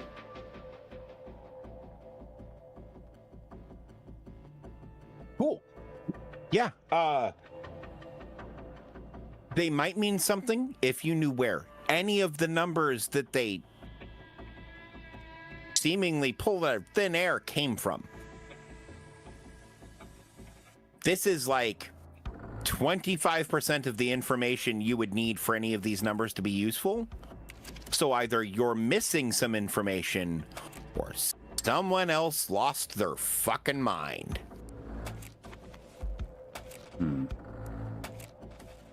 But considering there was a dead woman in this alley, it's 50-50.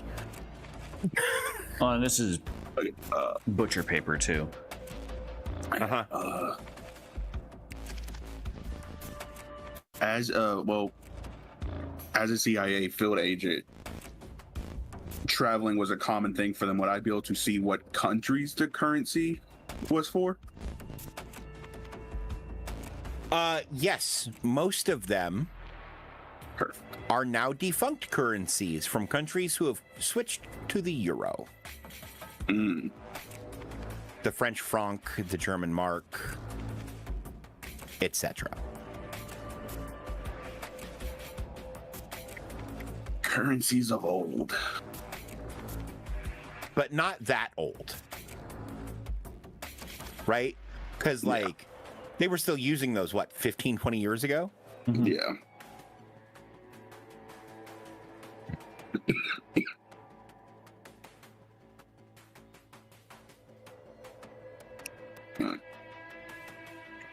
Is there would the blood have been washed away because of the dampness of the? Yeah, there is not really any blood in the eye. Yeah. Do we have access to the body? No, it would be in the morgue.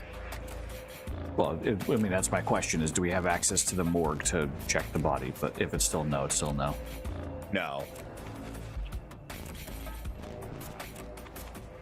No, because depending on how this needs buried, indicating to the London Constabulary that these three crimes that they're assuming are unconnected are connected will cause more problems than it's worth. Especially when we'll have access to the autopsy reports and stuff when they're filed. Intelligence fact check. Would I? Can I do a check to see if my character would be able to make a connection between the "Why did I wait" message and the old currencies on the back of it?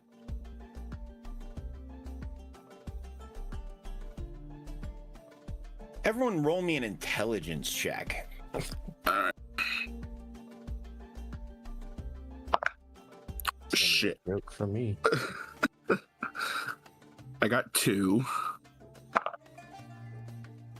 And Finn, I rolled a 2 for you, so just add your intelligence to that. Yeah, that'd be a 4.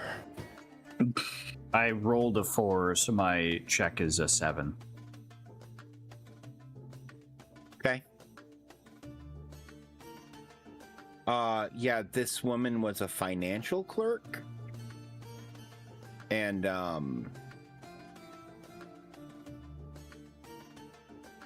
that's all it said in the police report, but you bet her job might have had something to do with all of those symbols, maybe. Yeah.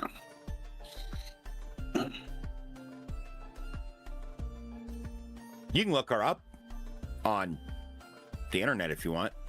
Yeah. Yeah. Do that.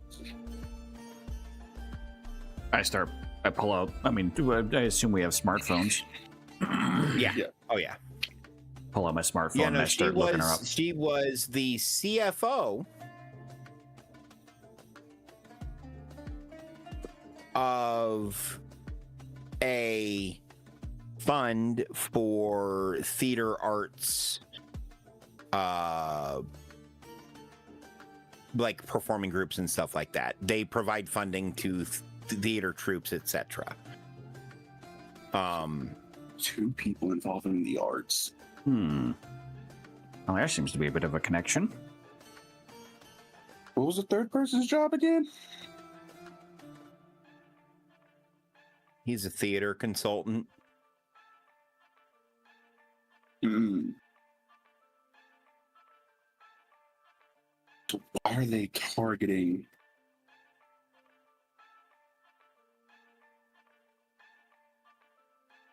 Why are these people dying? Can't say it's something about someone What that. you're here to find out. Why are these people dying? Why are these people dying? Ah, finally, to the root of the question that was asked by your boss before you left America. So we have got a one guy Phantom of the that Opera situation here. leaves a really negative review on Sweeney Todd. We got this woman who funds potentially what would have essentially made that premiere happen.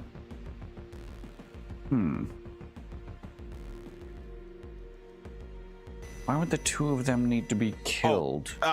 Specifically, the third victim is a costuming consultant. He's a retired tailor.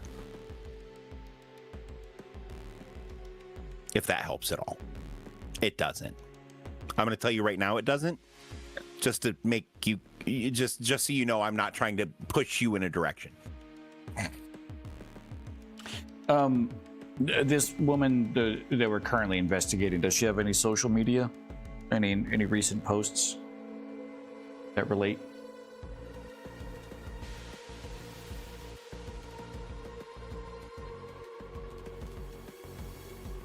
Because normally a Do lot what of now? C-suite people would have Twitters at least. Right, yeah, that's what I'm thinking is like, does this woman that we're currently looking up on the internet, does she have any social media and any posts that might relate to this crime? Ooh. No, because she's mostly talking about her like regular day job, which is not the CFO thing, because that's a nonprofit that she like, it's a sort of a volunteer position. Right. She did complain about box office prices going up again though recently, which she was confused by because the quality of the art in the area seems to have gone down. That's the question we're all fucking asking. Yeah, yeah. Yeah. No, so that's just like regular bitching about inflation, Yeah. basically. Yeah. The whole city would be dead if that's why she was targeted. Yeah, exactly.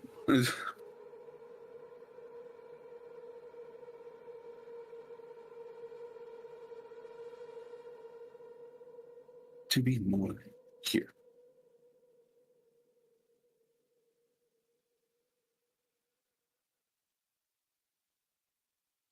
Okay, this is more of a question for visual. Is that mark on the wall between the two dumpsters on the right actually there, or is that just part of the picture? This one? Yeah. Yeah, it's just a little like graffiti. Okay. Okay. It probably has some like initials inside of it.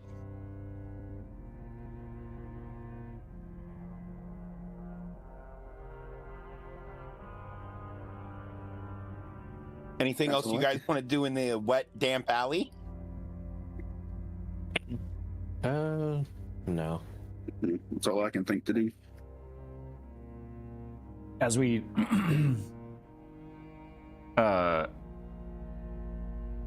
as we turn to leave, I go to gesture towards Wayne that we're leaving, and he's just like pissing on the dumpster. As long as he's cool with that, okay. Yeah. So I you're still a give it 2 diuretic. wiggles and Next location is an upscale townhouse in Mayfair. Ground floor study with bay windows overlooking a private garden. The body was discovered by the housekeeper arriving for her morning shift. Time of death, yesterday morning, 9:30 a.m. Approximate. Okay, so I'm going to ask again only because it's part of my character. Surveillance check to see if we're being watched again. Roll it. Ooh. 10. You notice surveillance cameras on the outside of this building. Ooh. Yo, she has a surveillance system. This is a he. He has a, well, we don't know their gender. They have a surveillance system.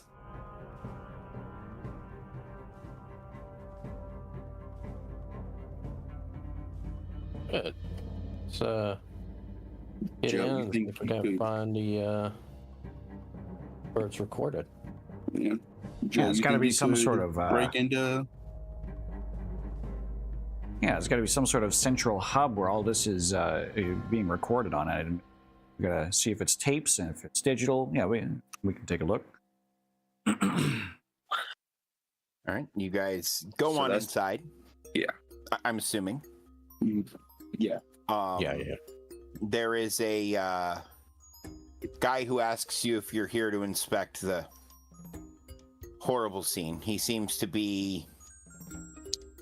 Butler's the wrong word, but you don't know a different one. But he seems to belong to the house. Yeah. I flashed my CIA badge and said, yes, we were called here to assist. Yeah, right this way. And he takes you to a nice, small little sitting room and library. There's a nice little clock in a corner, some tea, big ass puddle of blood. Yeah. This is the most violent of the three murders. Extensive blood spatter covers the walls, bookshelves, and rug. The study shows signs of a brief struggle, an overturned side table, scattered books. The table has been uprighted since, but you can still tell it was. Yeah. Look at. The victim attempted to defend himself, unlike the previous two victims. Also, the room smells like blood and shit. I turned to the butler. Is he still with us? He walked you to the door, but would not walk into this room. Okay. So he's at the door. I want to... we noticed surveillance cameras. Would the central hub happen to be inside the house? Unfortunately, the lord of the house always thought it was enough of a deterrent to have the shells. The cameras themselves haven't worked in 15 years. But they did work at one point. Yes, when his father was still lord of the house. Is there like an old closet that they would have been plugged into? Other than the cameras, all of that equipment has been decommissioned. Ah. A long time ago.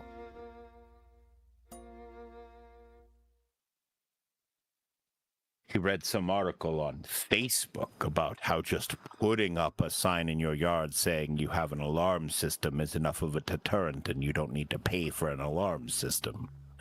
Because why risk it? The neighbor doesn't have an alarm system, for sure.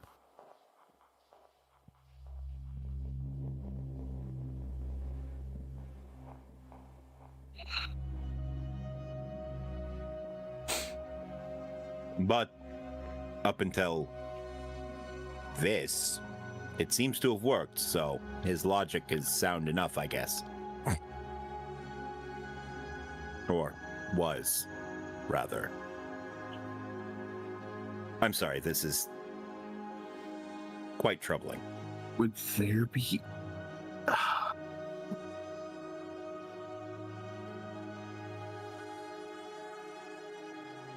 I want to know if he's lying, but don't know what skill to ask for.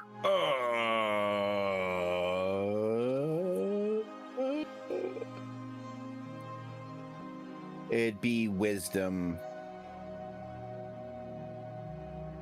It'd be a wisdom skill for sure. Yeah.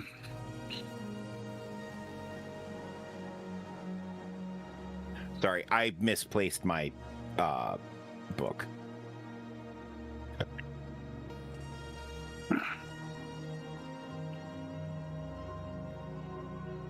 Because There it is.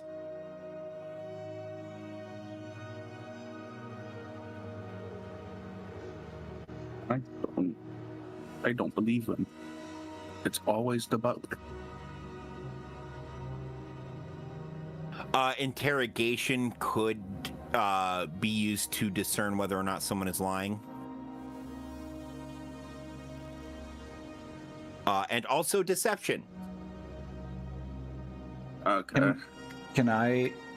I would like to do one of those checks. Because I was already talking to him. As I'm talking to him, could I do a roll for that to see if I picked up on anything? Yeah, and basically it'll be a charisma deception. Because if you understand how to lie to people, it's easier to spot people who are lying. I was thinking about making that proficient too. Shit. Intelligence interrogation. Because if you understand how to get information out of people, there's usually a component of understanding how to make sure it's the truth there as well. Both my charisma and intelligence are 3. So my I rolled a 6, and that's going to be a 9. Yeah, and you get a roll at 6 again. Hey, what's up, Ink? Thanks. Oh, I did Thanks for get that to roll follow, again. too. That's right. Oh, okay. Yeah, You're exploding a little dice. better than me. 12. Yeah, no, this is a actual custom system that I built too that we're playing for the first time. By the way, I guess now is an okay time to make the announcement. Provided everything goes according to plan, pre-orders for this game will start next Sunday, Hell yeah. which is crazy. Yeah.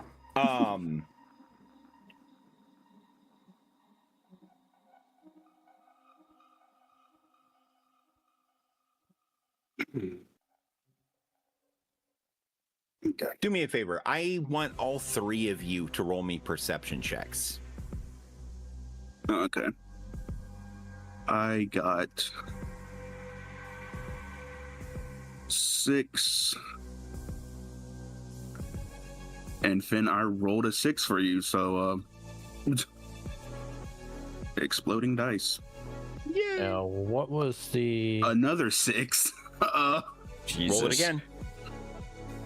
Fen passes. And a 5, yeah. So Okay, if it I had rolled been a another 17 6, he total. might have seen the face of God and went blind. yeah. So I rolled 17 total, so add your perception. Don't bother, you see it. Which means I don't need to tell anybody else. I'm just going to read all this shit to you guys. You know all of it.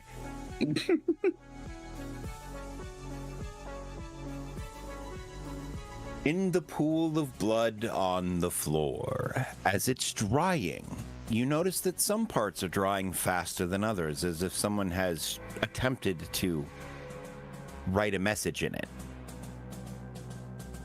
The oils from their skin leaving smears and traces on the floor as the blood pulls away. The letters are shaky and uneven, but with similar strong, bold strokes that you've seen already. There's a hole in the world like a great black pit, and it's filled with people who are filled with shit, and the vermin of the world inhabit it. But not for long. I thought you were about to start rapping. And this guy Would've been really one hell doesn't of a like rap Sweeney song. Todd. What do you mean he really doesn't like Sweeney Todd? He's killing people all related to Sweeney Todd. Or, well, no, I'm making a joke.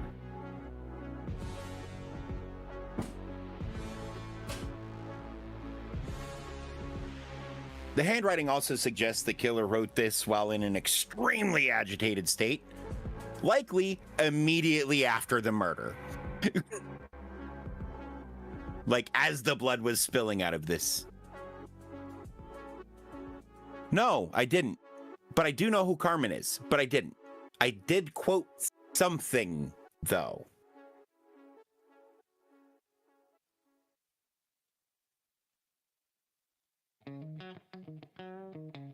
This, by the way, chat and gents, is the text. Maybe look it up. Maybe look it up. This is the most text you've had, and it seems manifesto-ish.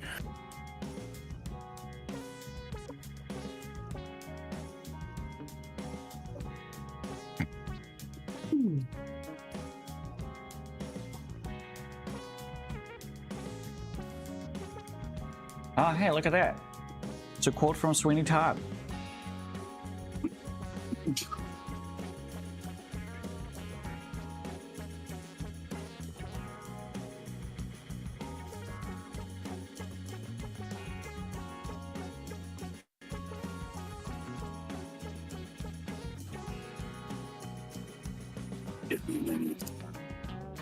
What are y'all doing? Did I detect lying? I rolled a 12. No, he's telling the truth. Okay. He's actually real broke up about this. He watched the man grow up. Okay. Nope, he did not. This is the retired guy. He was good friends with him. So,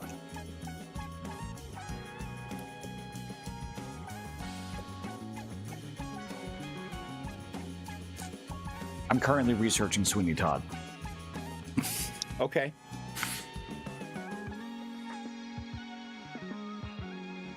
All three victims you have discovered do seem to somehow be connected, at least tangentially, to that production now. Firm connection at the front and the back end, and a tentative she was connected to theater stuff in the middle.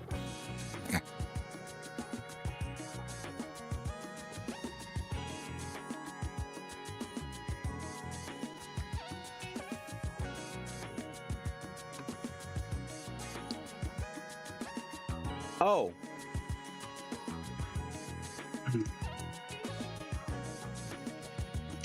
Also, with that crazy perception check, you notice something stuffed in the cushion of that big comfy armchair. I go over and try to see what it is. It's a paper collar like 19th century barbers would wear.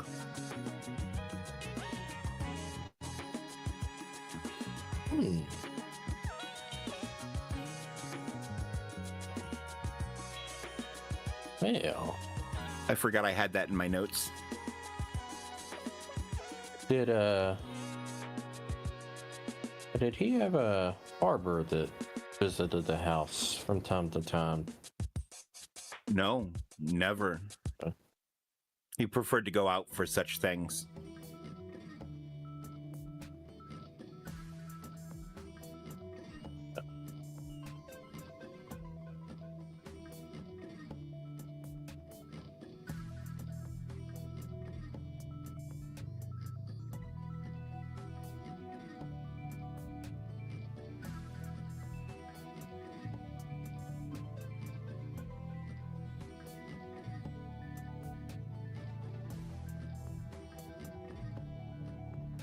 which victim was it that had the grease mixed Middle in? one. That was the lady. Middle one. Too. Okay, we're gonna have to Lady in the alley. go back for that.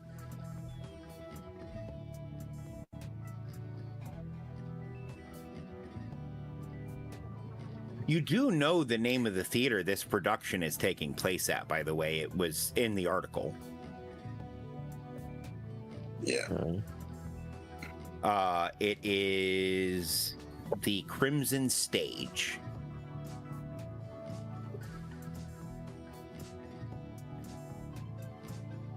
This production was The Demon Barber of Fleet Street. Yep, Sweeney Todd, the Demon Barber of Fleet Street. It's still going on. They're likely doing rehearsals now. Demon Barber found the barber.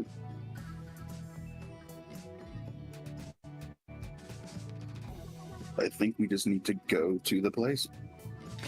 Well, I'm looking up this quote, and it seems to be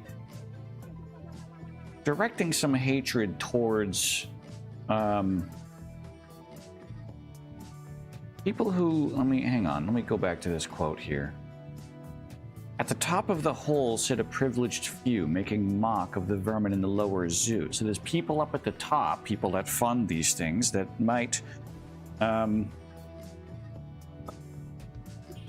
that make a mock of the people at the lower end that are possibly doing the play.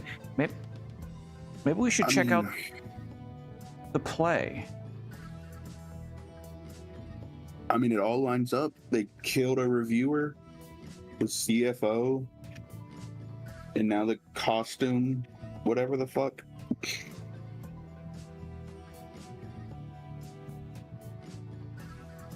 I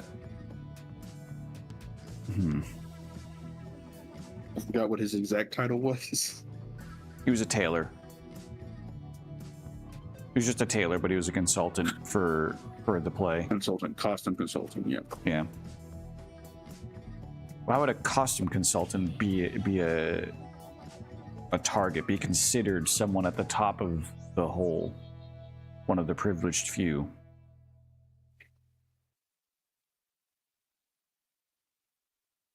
Well-known consultants can make big money.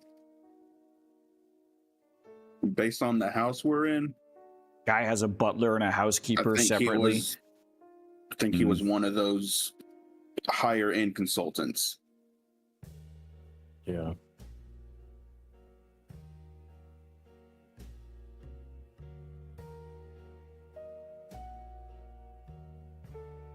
So we need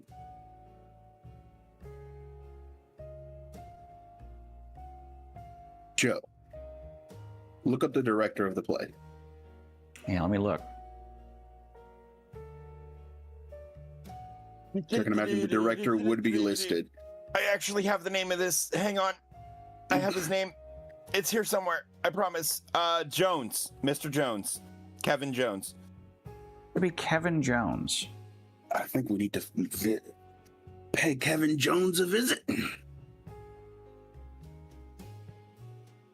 Well, and again, this time of day, you would assume he would be at the theater. Yeah. Because he wouldn't target noticed the actors. He'd target one of the bigger dogs. Yeah, that email did state that they'd be running this play pretty consistently here. So they're definitely doing some more. They all got to be practicing there, and it wouldn't hurt to pop by and you know, just kind of see what's going on. Yeah. To Kevin Jones. You guys make it to the Crimson Stage. And as you approach, you notice the doors are locked. Not uncommon for a theater that isn't currently open to the public. What? During rehearsals, most theaters have their doors locked. Yeah.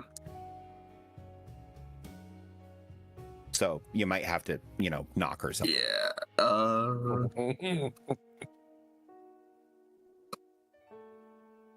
We all know how I knock. Yeah. Yeah, knocking would be a bad first attempt to get in. Do you knock? Yeah. All right. To set the stage, as it were, haha. The Crimson Stage is a small repertory theater in the West End, Victorian building, peeling paint, faded glory. And the door is answered by a middle-aged man, kind of squirrely. Oh, hey. Can I help you? We're in the middle of an investigation, and we have reason to believe. Hang on a second. Step inside. And he's trying to shield his eyes from the sun because you can tell he's been in the dark theater and it's just fucking doing a number on him. Yeah. All right. As you step in, you can, like, you get the smell of like sawdust and grease paint and cigarette. It smells like a theater. Yeah. All right. Sorry about that. I've been inside all day and it's, dark in here, so. We are currently conducting an investigation. We have reason to believe this may be the next place, will be the next scene. So we are just here to look around. Oh, I'm sorry. I don't think you should do that. That's not supposed to. That's not going to be. And in the background, you hear this super loud, like musical sting start, and you hear a chorus singing, "Swing your razor wide, Sweeney," from the musical itself. And you hear someone yell "cut," and he goes, "Sorry about that. They're having trouble with pacing or something." Okay, what can I help you with? What are you investigating? Can we please just speak to Kevin Jones? Kevin's not in, actually. The assistant director's directing today. Kevin is... Can I see some ID? I just flashed my CIA badge.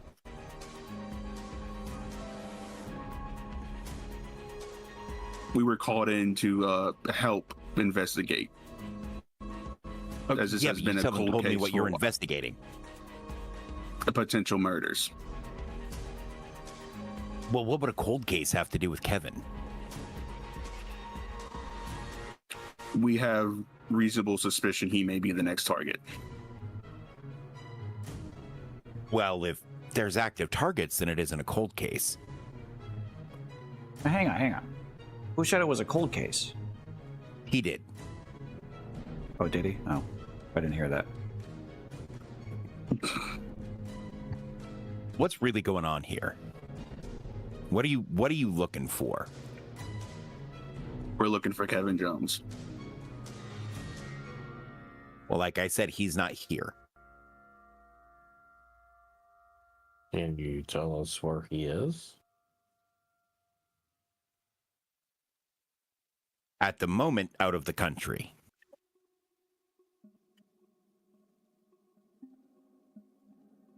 Why would a director leave the country when he has a show to direct? Because France is a ferry right away. And we're struggling with funding for this production at the moment. He went to try to secure some.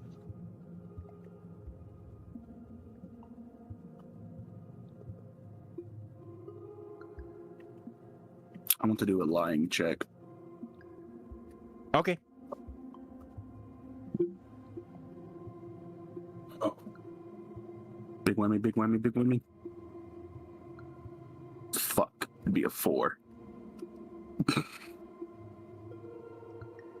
He's telling the truth. He says he should be back later tonight if you want to try to catch him at home or talk to him tomorrow. Yeah, we'll do that. You mind giving us his address? Yes. Okay. Hey, look, if I came to where you worked and asked for one of your coworkers' addresses, and you didn't know me from Adam, would you give it to me? And if the answer is anything other than no, you're a fucking moron. Look, if you guys have any other questions, I'd be happy to help you out however I can. But unless you're willing to actually let me know what's going on, so I can answer your questions about this alleged cold case. And he just kind of looks at you suspiciously. Then I'm going to have to ask you to leave. All right, then. No further questions. I mean, I am kind of a fan of Sweeney Todd's work. Can we just sit and observe for a bit, or is that No. is that off the table? Okay, You can All right. pay for a ticket like everyone else. Also, point of order to help you guys out. You need to get answers here because you don't have any other leads pointing anywhere else. Oh, we're gonna get the answers, just not from him.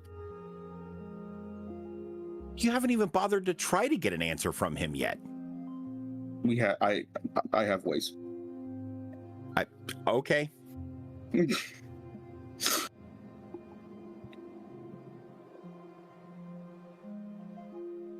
What are you doing then? So, are we all cool with walking out now, or? Yeah, sure. I'm following your lead, yeah. All right.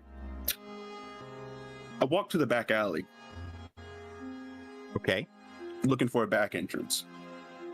There is one. Awesome. I'm assuming it's locked. Yes. I want a lock ticket. Okay. Come on. Roll Mommy. lock picking. 11. Okay. That was the check. You're in a back alley and you're in a back alley in London's West End. Of course it's gonna be a good lock. Like duh. That's why I'm proficient. Door opens. Everybody, we gotta start searching. And you see some folks standing near the back door, talking, and they look and they go, "Hey, what are you doing here?" Sorry, we're late. We came in the back door because Mr. Jones told us to come back here. We're supposed to look for him today to potentially talk about being understudies. Nobody has a key to that door. We haven't been able to open that door for months. We've been having to walk out the front to smoke, so you're full of shit. How the fuck did you get the door open, man? It was That's I don't know what awesome. to tell you. And they We both go outside and start smoking. They're just excited they don't have to walk all the way through the fucking building. Like for a second, it really feels like they're grilling you, but they're just excited. the good old London way.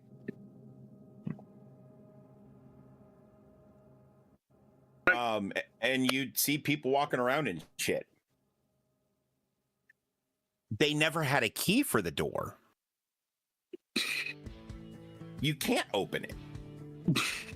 Oh, keyhole on both sides, so you couldn't unlock it from the inside either without a key. Doesn't sound up to code, but either way. It's not labeled as an emergency exit. If that door were a wall, the building still has sufficient exits.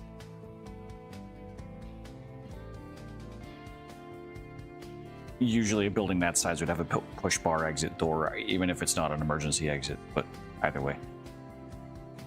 It could just be a but really that old one doesn't building. have any mechanism on the outside that Luan could have interacted with. That's on the other side of the stage.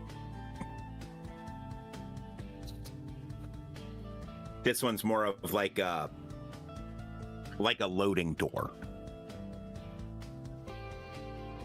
If that makes sense. It's still one-sided push bars, but either way, that's neither here nor there. But also from the description, it sounded like this was a very old building. Yeah, this is yeah. like a Before people 300-year-old cared about building. code. Yeah, exactly. Yeah.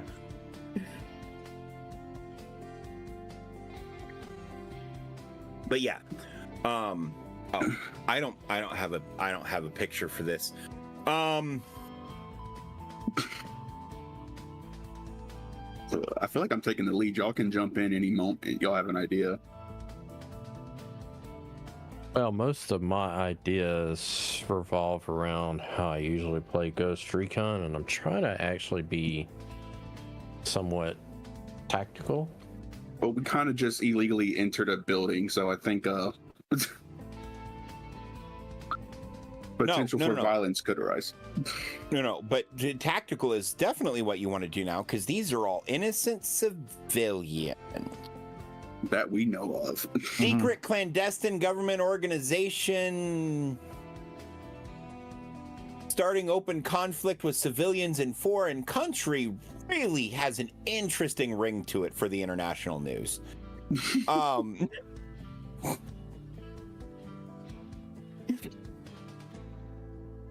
But yeah, no, what are you guys doing?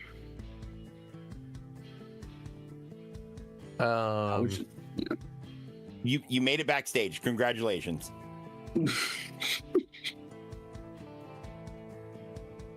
Yeah. I was just gonna start talking to the people in the back, so if y'all have any other ideas, y'all can jump in. Not really. Oh, well, those two are still just standing just outside the door. You can talk to them if you want. Yeah, that may be the first people I talk to. All right, the guy looks up at you. He's smoking a black cigarette. How can I help you? So, we're here to meet with Kevin Jones, but we can't seem to find him. Do you happen to know where he could be today? Yeah, Kevin went to France, man. He's getting us some money so we could get paychecks. Fair enough, man. So we were called here by Kevin to be understudies, but he was supposed to meet with us. So I'm just curious. We don't know anything about this play. Are you guys here because of the shit that went down between Blackwood, Shaw, and Davies? No, this is our first time hearing about that. What all do you? What happened with that? Oh, Shaw. So Shaw and Blackwood are married, right? Yeah. I don't know why that's his voice now. So Shaw and Blackwood are married, right? Yeah. And she just starts arguing with him about she doesn't know who he is anymore and shit like that. And, you know, that he's losing touch with reality. And he says, I'm just a method actor. And honestly, he was kind of losing it. But, like, we haven't seen any of them for like 4 or 5 days now. So they both just gone missing, or just Yeah, just the and one? Davies too. Davies, they argued Davies is gone. He was playing Turpin. So we don't have a Turpin. We don't have a Sweeney. And we don't have a Lovett. Blackwood was playing Sweeney. And his wife, Ms. Shaw, was playing Mrs. Lovett.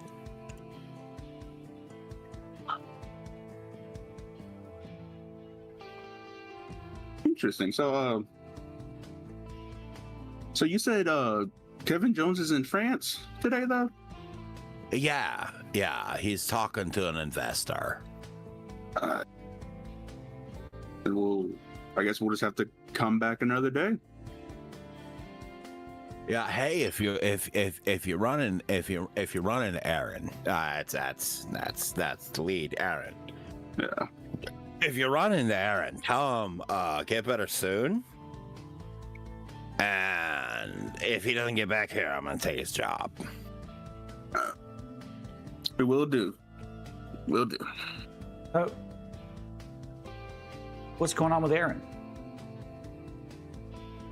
I don't know. He's been missing for like 5 days. Aaron Blackwood.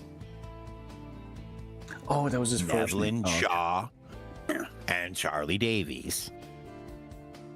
Man, Charlie has this joke where he acts like he's putting his finger up his nose, but he's really just missing part of his finger. It's great.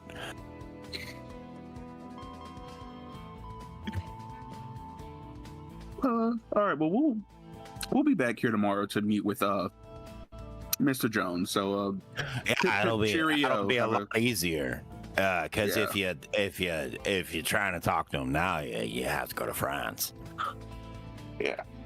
Yeah. Well, we'll be back tomorrow. Pip, pip, cheerio, and all that. Do fucking whatever, but I do have another question. Have you ever heard of an actor called Heath Ledger? I went to Juilliard.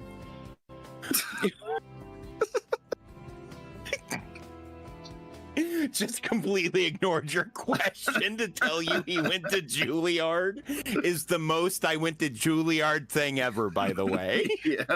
I just kind of look at him, mouth agape, and I just, okay, yeah, all right, well.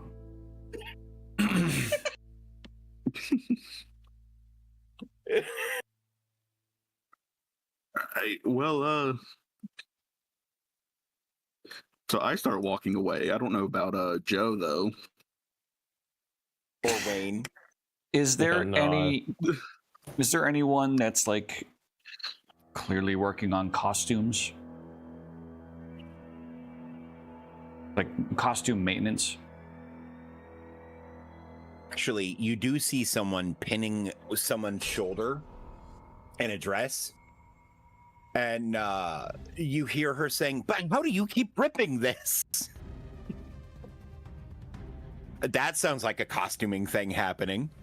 Yeah. So I walk up to them and I just strike up a conversation, still kind of going along with the with the concept that we're supposed to, like, we're late. Supposed to be here instead Right, of trespassing. Yeah. And I ask, You fuck. hey, sorry I'm late. I was just curious. You sound kind of frustrated. Is there normally someone else that does costume work here that might be able to help me out? I was looking for my costume. You look a little bit busy, so is there anyone else that might help? Well, there's Catherine, but she's out with the flu. So it's just me for now.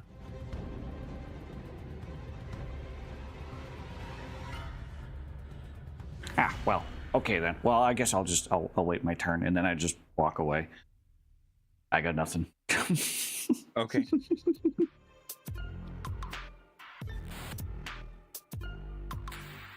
So I ringed up Victor on the hollow. There is no hollow. This isn't cyberpunk. Call him on the telephone.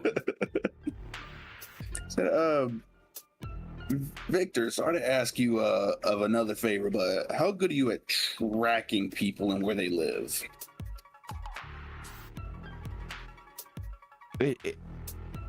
Who do you need to know where they live and why?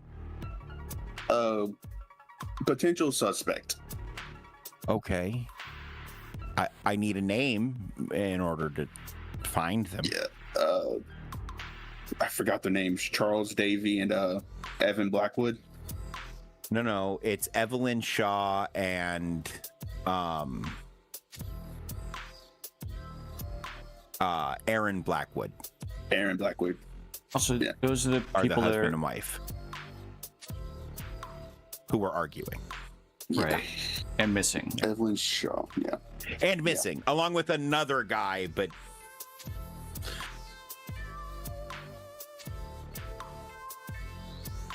he says, "Hang on a minute," All right. and he goes through a bunch of, like, he puts you on hold for like 2 or 3 minutes.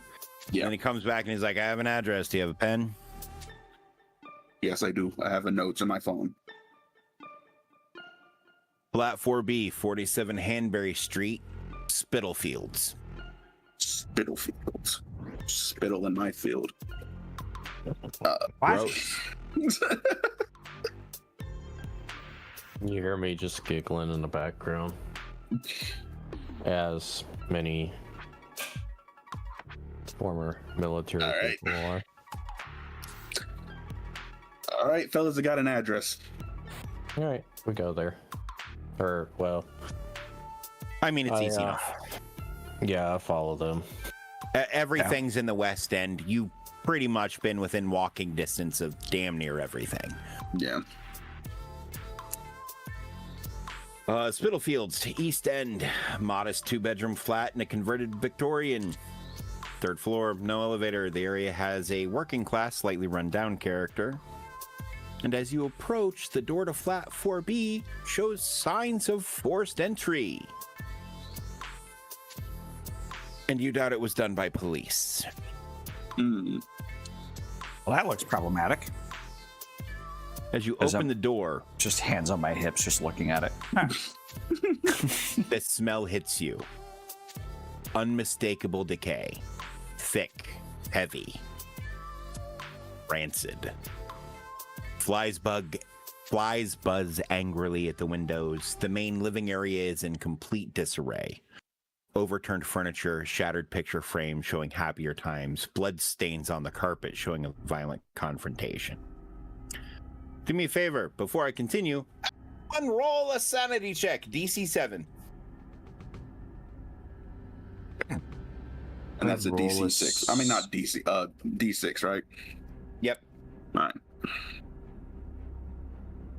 All right. So E6. for me, it's. And what are we adding? Wisdom or no willpower? Right? Willpower, correct. Yeah. Yeah, it's D6 plus yeah, willpower plus modifiers. Yeah, I got a 5. Shit. And Finn, I rolled you a 3. Okay, so that's 3, 7 with my sanity. I said willpower. You're not adding your sanity, you're just adding your willpower. Oh, Yep. okay, so that's 2. Sanity is like Three. health. It's a pool that will go down. Yeah, so I think I think one rolled a 3 for me, so that's Yeah. 5. Okay. And Zach? I rolled a 6. Well, my check is a 6. I rolled a 5. Okay. You all fail. You take 1 sanity loss. The bodies of Evelyn Shaw and Charlie Davies are in the bedroom. They have been dead for about 7 days. Davies lies on the bed, arms splayed, throat cut with the now familiar precision. Shaw is slumped against the wall near the door. She tried to flee, but didn't make it. Both show signs of that same surgical slash. The first victims.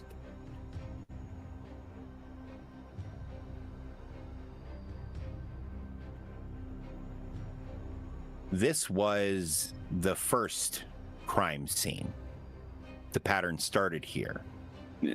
Both victims were systematically bled out. This wasn't a crime of passion, but deliberate, methodical execution. Scrawled on the wall above them, written in their own blood, are the chilling words, "There's no place like London." The phrase is from the opening number of Sweeney Todd. Yep. A bitter, ironic statement about the city's darkness. This confirms that Blackwood is likely the killer, and that he's been acting out the themes of the musical.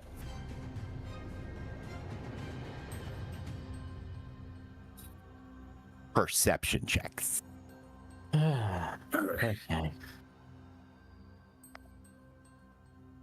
Okay, so I got a 6 my first one. My check is I a got 4. a I check don't. of 10. Yeah. I got 10. And Finn, I rolled a 1 for you. But I got a 10. That's a 4. Add the perception with the roll plus what else? Or is it just the roll plus perception? It's just the roll plus your wisdom modifier plus your perception bonus. Okay, so that's 4, 6. Because I think I made perception a wisdom skill. Perception is its own. Yeah, it's just Oh, it's an right. attribute. Perception is an attribute. Yeah. Yeah. Sorry, my brain is crazy. So that So would be, yeah. So unless there is a particular skill you'd like to use perception with, it's just perception. No, no. So I got a 6. Okay.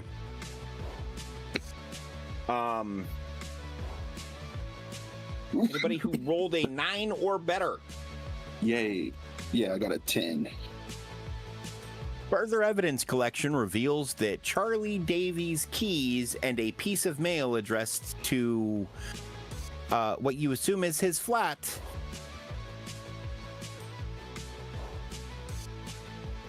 also,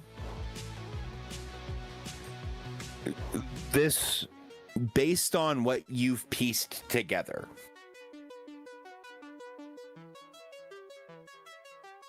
Davies came home.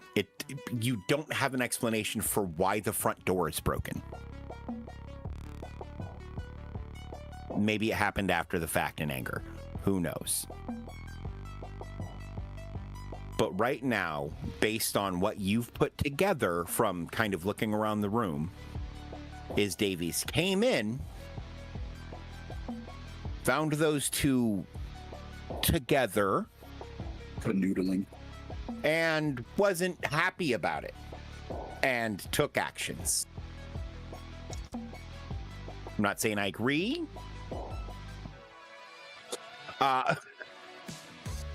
With those actions, but it happened. But you now have what you assume is the address to Davies' place and his keys. What are you doing?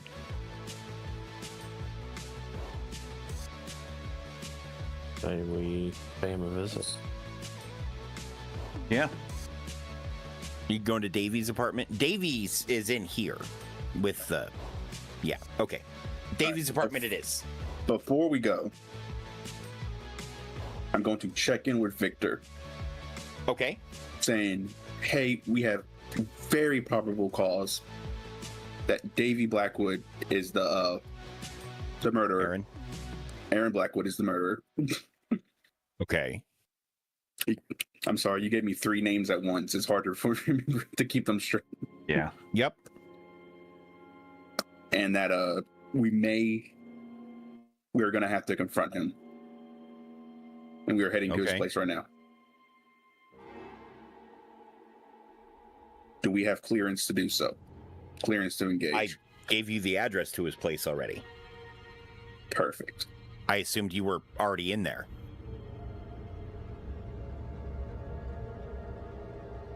You're currently standing in Blackwood's place. The murderer. The address and the keys you have are for the man victim who was fucking his wife. Oh yeah, no. Then yeah. Then My I'm head assuming hurts. you're saying all of those words. yeah. Cool. You've been cleared. I've been confused. 3 names confuse me. Awesome. I say we go then. Yep, I follow him. Yep. All right. You arrive at the flat. It's a small, like, bachelor pad. It's about a 10-minute walk from the theater. It's sparsely furnished. Futon, small kitchenette, desk piled with scripts, playbills, etc. No signs of forced entry as you open the door with the key, I'm assuming. Yeah.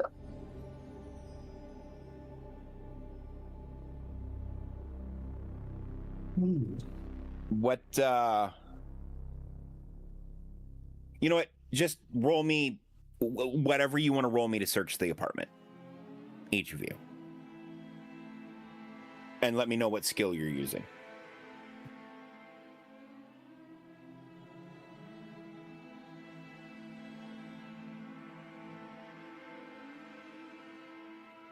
Yeah. Mine would be perception, and I can't think of a way to justify surveillance, so probably just flat perception. Yeah, me too. Okay. I'll do that as well. I got a 5 as my All right. check. I got 6 as a check, and then I rolled Finn a 6, so 9. Rolled a 9, Finn. So Okay, well, the DC is 9. 9 plus gets you there. Hidden beneath the futon mattress is a leather-bound journal with AB embossed on the cover. Likely Aaron Blackwood. How it got here is unclear. Perhaps Davies took it, or Blackwood planted it, or maybe Blackwood's been here? The journal spans the last 3 months or so and shows a disturbing progression. Early entries from around 3 months ago are enthusiastic notes about method acting and finding the demon within, becoming Sweeney. Blackwood writes about studying barbering techniques and practicing with straight razors and embracing the character's pain. Middle entries, about 2 months ago. The tone shifts, references to the voice of the blade and the razor nose. Drawings of throat slashes start to appear in the margins. Blackwood writes about feeling guided by something older than the script. About a month ago, complete breakdown, frantic, barely legible handwriting, repeated phrases. I am the instrument, purify the vermin, they all deserve it. References to discovering the truth about her and the betrayal of the false judge. Final entry, 7 days ago. A single paragraph blaming director Kevin Jones for orchestrating the corruption, poisoning the production with false actors, and allowing the vermin to infest the sacred work. The entry ends. One more, then I leave this cursed place. The razor will guide me across the water. Tucked inside the journal's back cover is a ferry schedule for channel crossings from the Thames to Calais in France. One departure time is circled, leaving approximately 1 hour from the time of discovery.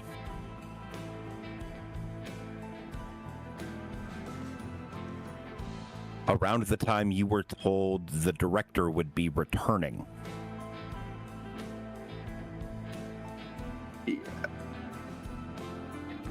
The plan, so We need to. You Yeah. have about 45 minutes. Yeah, we Yeah. need to run. I pocket the journal. Okay. On foot, it will take you about 15 minutes to get there, provided you can pass some checks. Okay. In a car, it will take you about 25 minutes to get there, provided you can pass some checks. Traffic, man. Yeah. Have any of you guys experienced being in a place where it was faster to walk because traffic was bad? No, Yeah. 'cause I live in the States. I There are also live in certain the states that's the case, yeah. Yeah, especially if, yeah.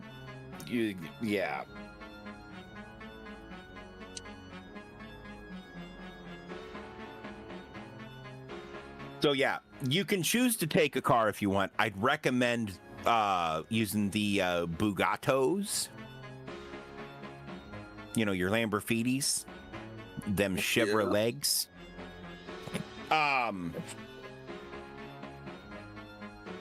Yeah. London West End to the Thames Docks at Wapping is approximately 2 miles through dense urban terrain. Evening rush hour traffic makes vehicle travel terrible and likely much slower. The most direct route involves cutting through crowded streets, alleyways, and possibly scaling fences or walls.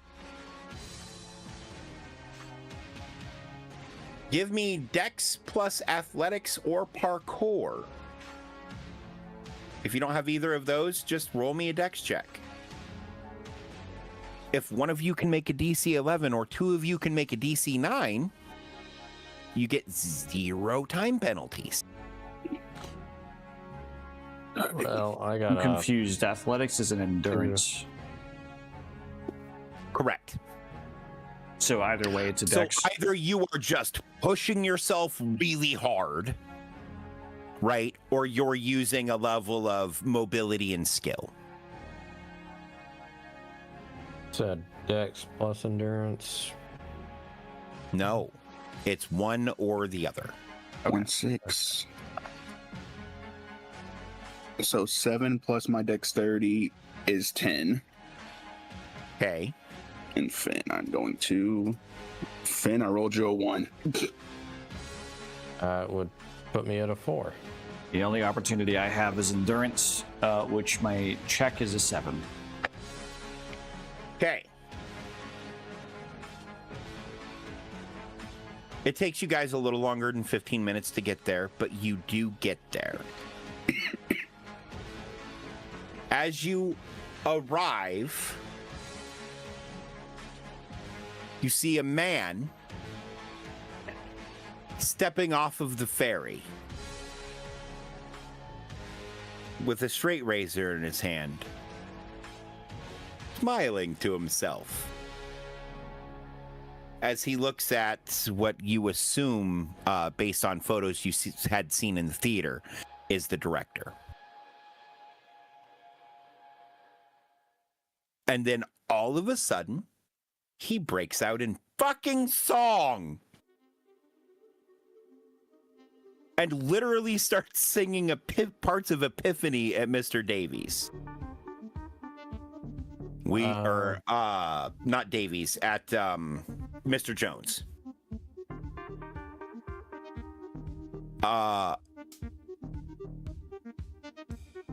And Mr. Jones is being backed like against a cargo container. I pull out my sidearm and I use one of those nifty little rounds that incapacitates. You don't have them. You have rubber bullets and regular bullets. I think it means the rubber ones. Yeah, Oh, okay. because doesn't the rubber bullets kind of knock them out? Yeah, it'll incapacitate them. It won't make them that's go fine, man. unconscious, but it will drive the fight out of most people So yeah, I because they hurt like a bitch. yeah, All right. I put a rubber in my sidearm and take the shot. Okay.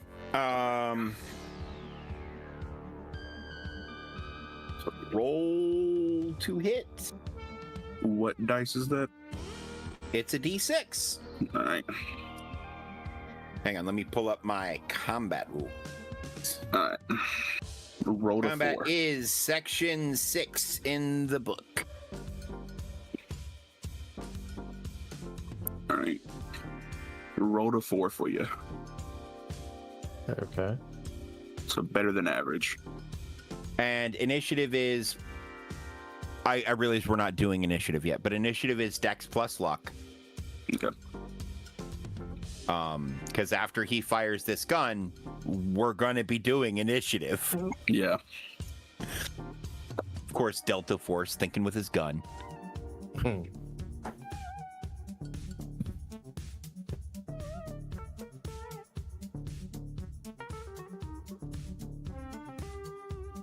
Okay. Roll to hit. I don't see it, but I imagine it's a D6 plus Dex plus firearms. Correct. Yeah, it's a skill check. And then All right. So my dex is 2. My firearm skill is the expert. that's that plus has 5. Plus 5. Yep. So here we go. That'll be 9. 11. Did I delete those rules? Did I accidentally delete that? Because there should be a thing for like how to build a target number based off of somebody's stuff that should all be here.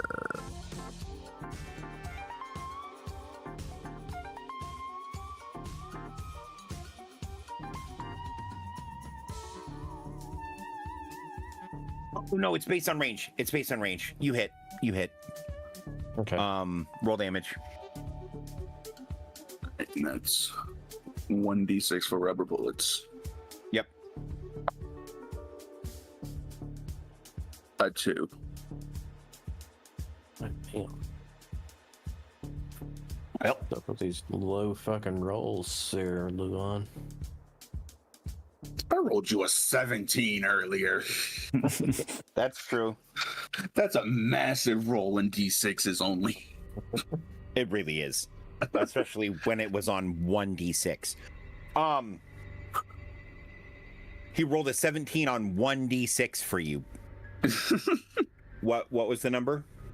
A 2. No, the total damage number. Oh, right, there's no damage bonus. It's just a 2. Yeah, Yeah. He stops. And he turns and he looks over his shoulder at you and he says, "Ah, less honorable throats. Don't worry, the chair will be open in a moment." And then he turns his attention back to the director.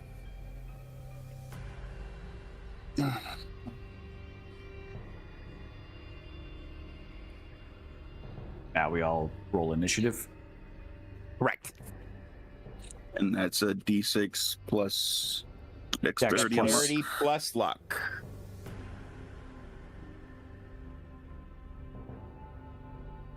Oh, I got I'm a 9. And Finn, I rolled you a 3. So that'd be 7. And I got that. I don't need the book. I need the. Here we go.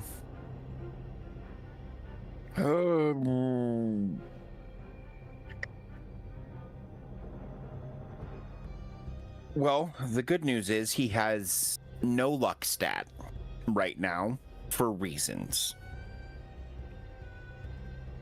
He's still got a 10. fuck.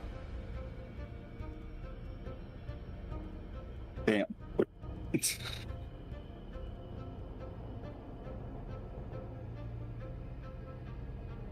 So.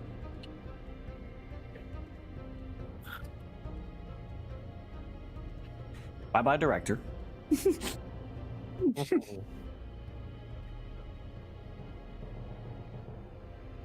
You hear Jones begging. Like he's crying. He's trying to reason with someone who he's talking to like he's an old friend. But there's just no recognition in Blackwood. And with a swing of his arm, the director's throat is splayed clean open. There's spray across Blackwood and parts of the pier and the surrounding, like, stuff.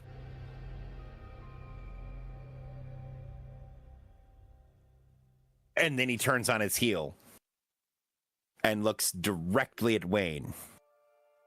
Yes, sir. You, sir. How about a shave?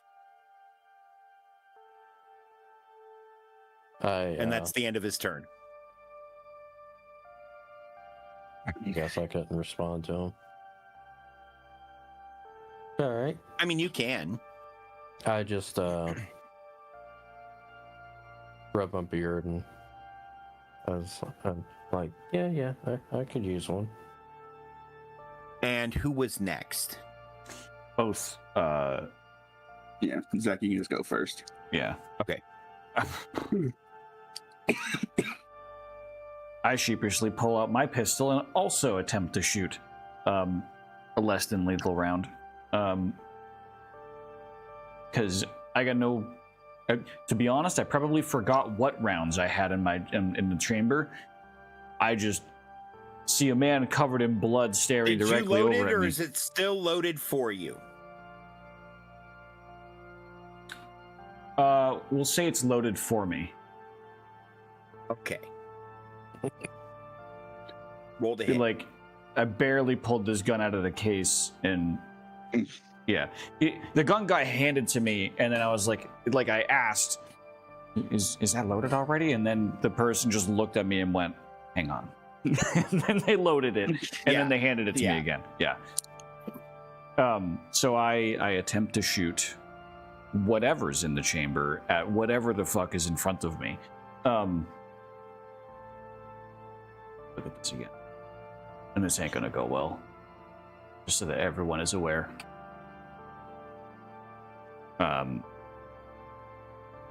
I roll a 5.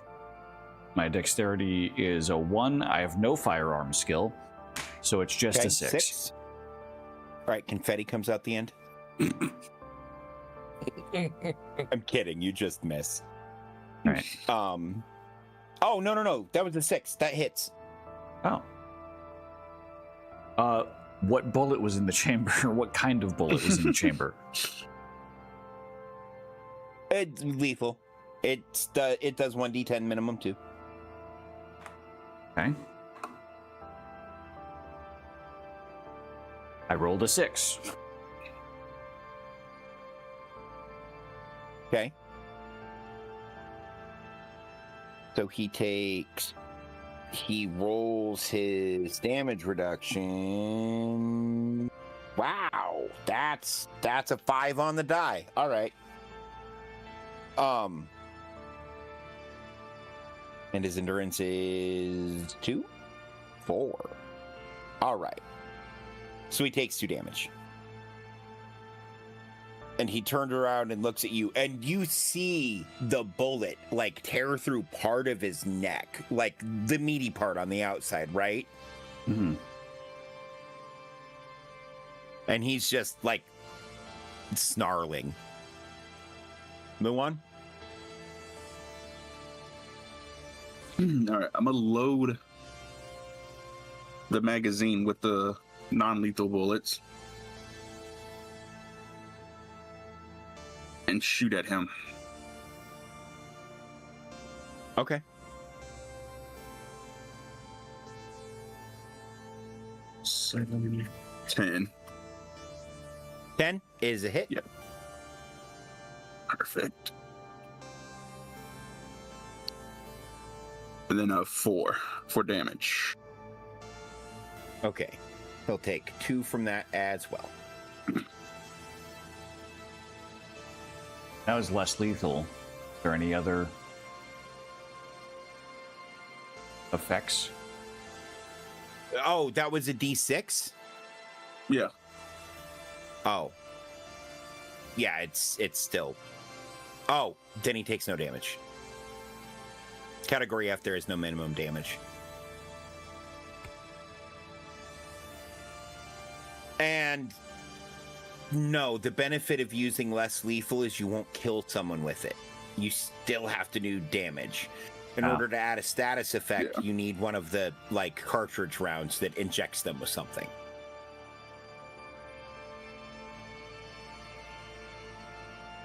I'm not trying to kill a clearly possessed man. Yeah, you don't think you have a choice at this point. You have seen 2 rubber bullets bounce off of this guy, and he doesn't give a shit. At all. It's kind of terrifying. Yeah. All right, that's my turn.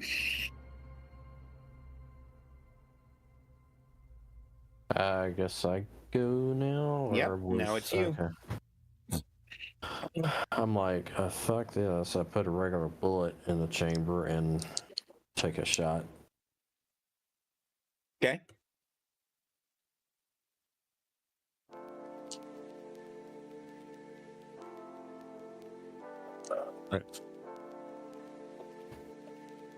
Would you Rolled a one? 2. Yeah. 2, 4, 9.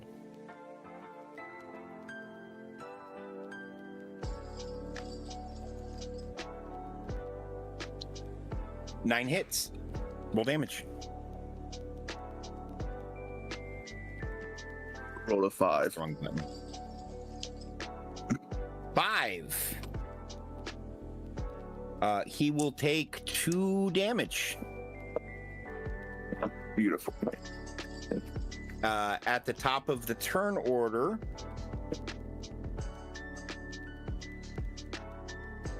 where the 2 bullets, and you saw these 2 bullets rip through him, but you see this weird, like, almost sickly yellow looking Foam? Like shaving foam? start to bubble around his wounds.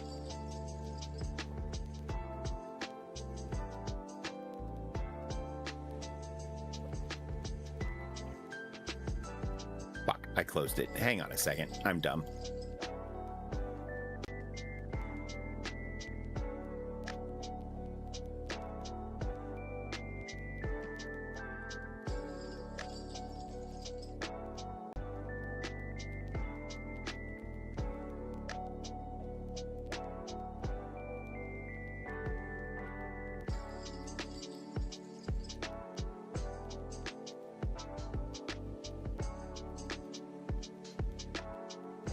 I'll be right back.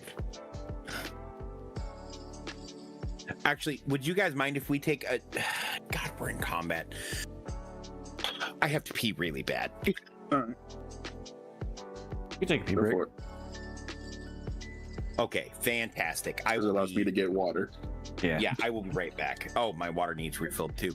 Chat, thank you. We will be right back with the Thrilling conclusion of There's No Place Like London. See y'all in a few.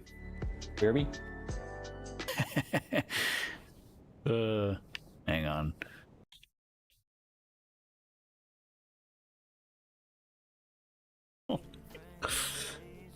When we're on our genocide of the game. I mean, that's fair. Oh, God. Anyway.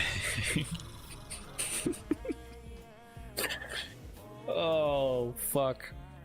Oh, Zach, it's broken. No, it ain't. It'll get there. It takes a sec. Hit him with 100% But accuracy. I'm going to be more focused on Bori, Palandis, and Amina, because I can hit each of them with an Eldritch Blast Bolt. And they will all die because of my thing that I... Someone please clip that shit. do. That was- When she says, "Can you pass the sugar daddy?" and you and her boyfriend both try to hand it to her. And I just put the card away and thought to myself, it'll never happen. Her boyfriend's a smart kid. He knows better in front of me. He knows I'd kill him. He knows I'd feel bad about it because I actually like the stupid sod. But I would.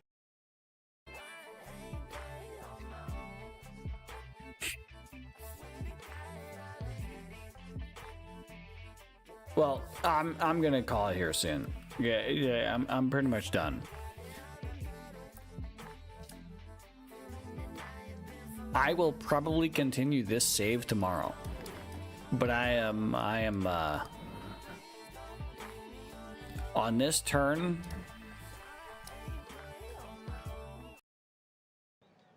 Okay, Google.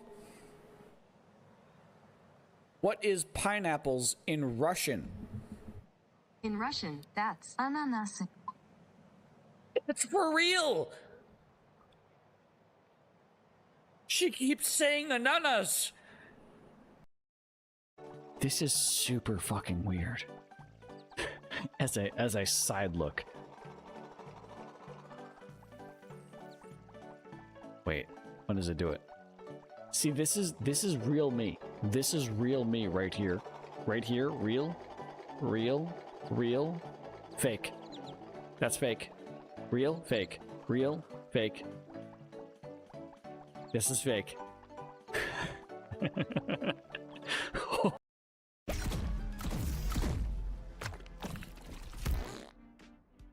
He just thinks really hard. Oh, you're saying you're saying my hand is how he creates his babies?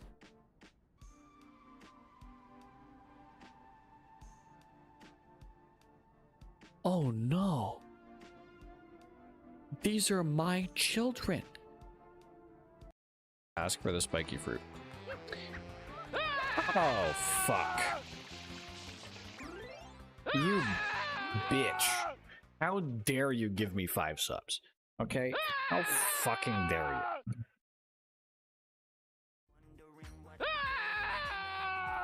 you? I gotta figure out.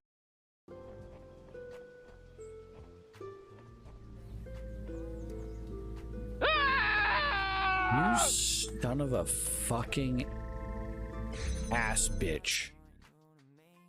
How fucking dare you gift a subscriber to my channel? How? This thing? Reinforcements inbound. Okay. Whoa. Did I just die? Is that what happened? Am I fucking dead? Eesh.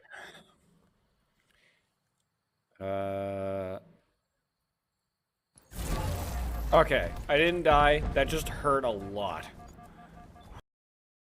Go change into sweatpants instead of jeans so I can be comfortable while sitting and gaming. Perfect. So I can go get a drink then.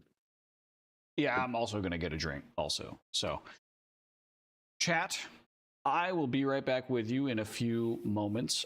In the meantime, enjoy some clips. BRB.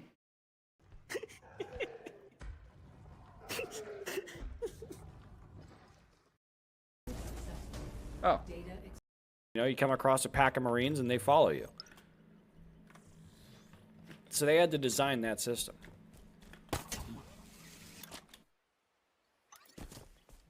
But good luck for them to try to follow me. Because I'm going on an adventure.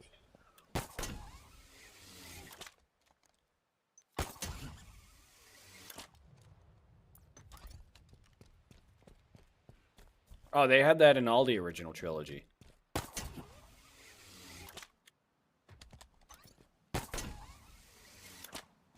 Hey, you guys are following me, right? I better turn around and see a squad of Marines behind me. Yeah. Well.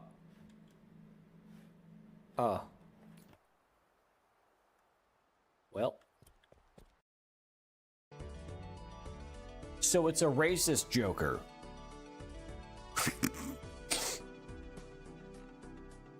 It's the racist. We are doing a minor rules update right now. Oh. We're adding a stat, a derived stat to the character sheet called evasion. Evasion is the target number you need to hit another character in combat at the correct range. So with a melee weapon, you have to be within melee range. With a ranged weapon, as long as you are within the ranged category, that's your target. Evasion is Dex plus luck.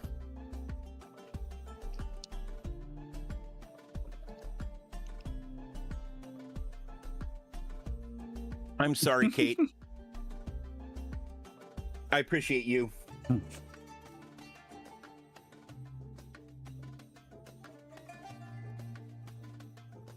To the character sheet, just a box that says evasion with a quantity number behind it, and I can change the rest in the text of the rules.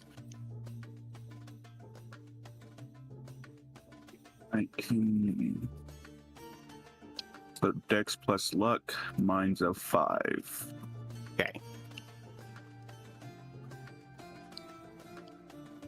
And would be 4. Okay. Temporarily throw it here so I remember.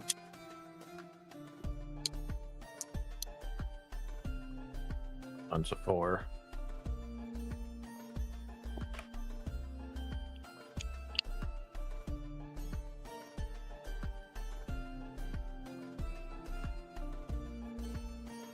Also, go ahead and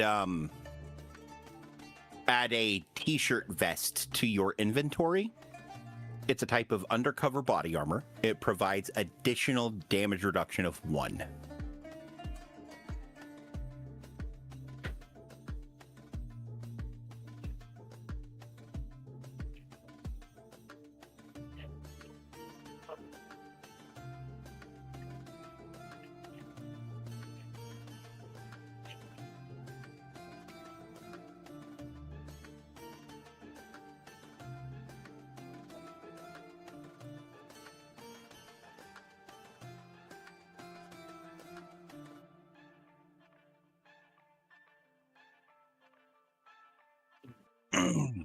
All right. Now, getting back into it, it's his turn. Indeed. And he is going to approach Joe unnervingly quickly with the razor.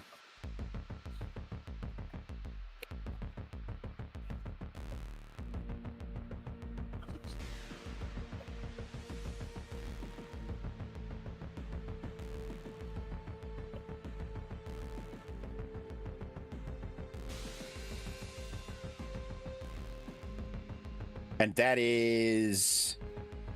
Your target is 4? I target? My evasion, you mean? Or your evasion is 4? Yeah. Okay.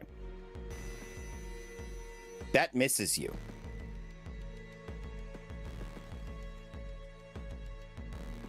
Fantastic. All right. Wayne. Not Wayne. Johnson. No, it is Joe's turn.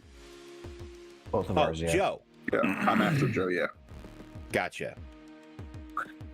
I'm on a different page, and I had it sorted by the order you were in on the other page, and you're in flipped order this time?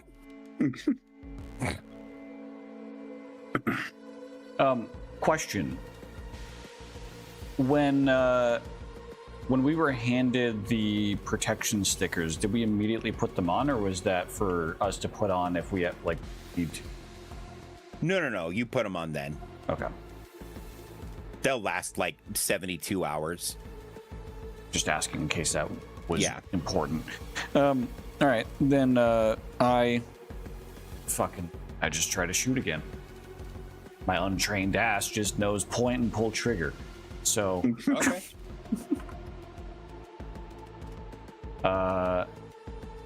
that's a 4 plus 1 is 5.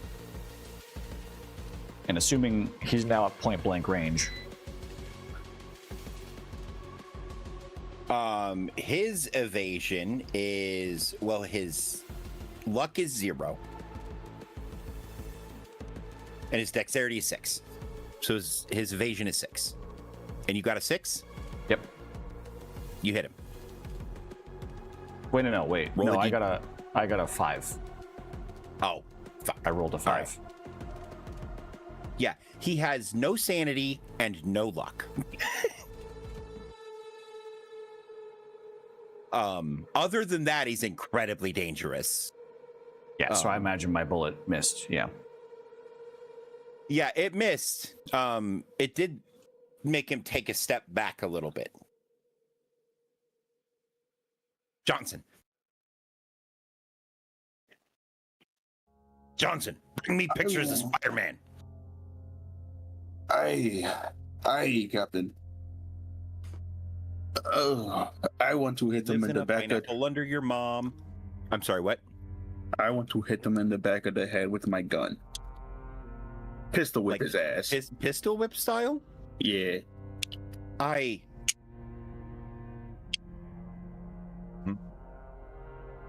Because he's within 5 feet, so I'm Yeah. a whack his ass.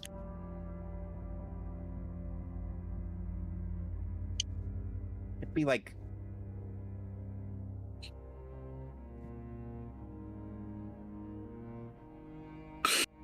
So,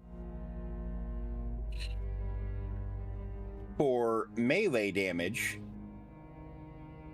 it is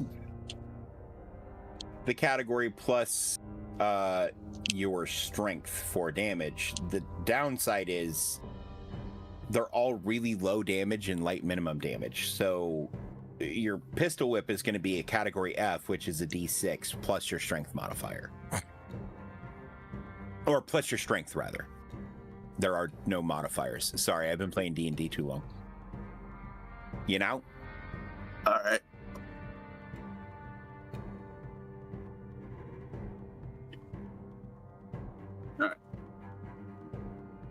All right, so it's a D6 to hit. Yep. I rolled a 6. Okay. 11 plus. It doesn't matter. Your target, Yeah. your DC was a 6. Yeah. All right. So damage. 4 plus strength is damage. You said, right? A D6. If you roll a 4 on your D6, then yeah. Yeah. So 7.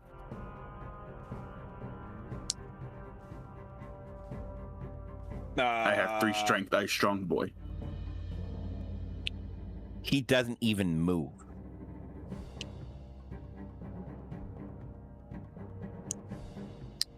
I rolled a 6. 4. Yeah. Yeah, man. Yeah. I'm sorry. That was a good number. I mean, to be fair, this is supposed to feel like trying to fight a supernatural serial killer, so I suppose I nailed that. All right, it's my turn.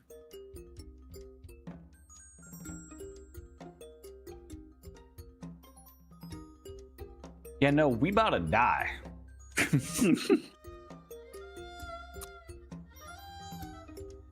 No, because he doesn't have a lot of health. You just need to all do damage in the same turn.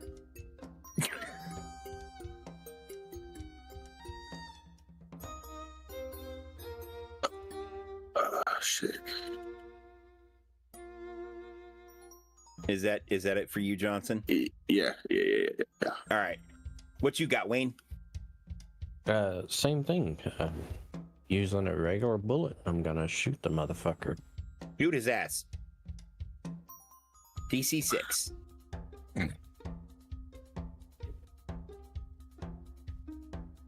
All right, you rolling for me, Luan? Yeah. A 1. Yeah, that's true. All right. Yeah, but your bonus is a 5, which means you still hit. Because your target is a 6. You're guaranteed to hit this man. Okay. Because the guy who's good with guns is shooting at him. Roll a d10. For your oh, shit. Yeah, roll a d10 for your damage.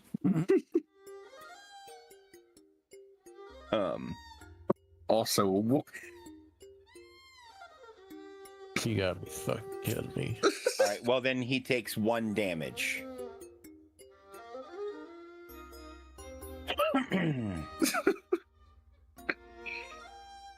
all your luck went out the window in that 17. But he takes 1 damage, isn't minimum damage 2? Right. So as long as you do at least 2 damage, 2 damage will ignore DR. So that's how much damage will ignore DR. But you have to do at least 2 to do the minimum of 2. So it should be minimum DR penetration. I should explain that better in the table. I haven't decided on wording to use.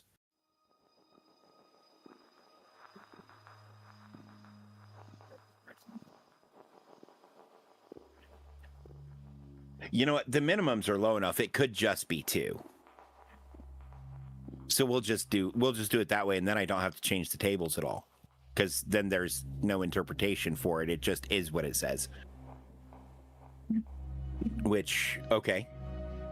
He looks pretty fucked up. Like, you can tell he's healing a little bit, but like, he's not healing faster than you're hurting him, and he is significantly hurt.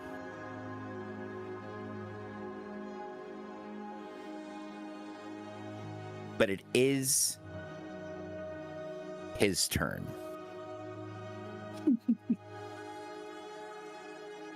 And he is going to move to Fen. Because he's mad at you now, because you keep hitting him.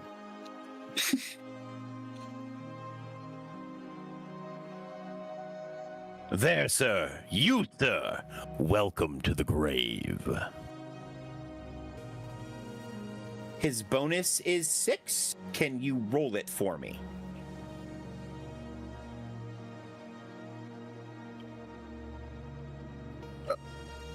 He got a 6. Wait, no, it's not 6. It's 3. Okay. Melee weapons are based on strength, not dex. Yeah. Sure, that bounced off the box. So, rolled 11 total. Okay, Fen, I think that hits you.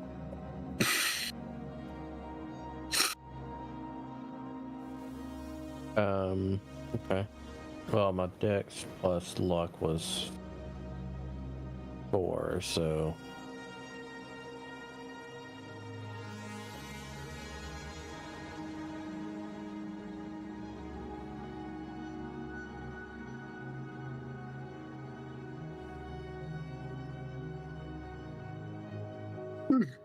That's the wrong Shit.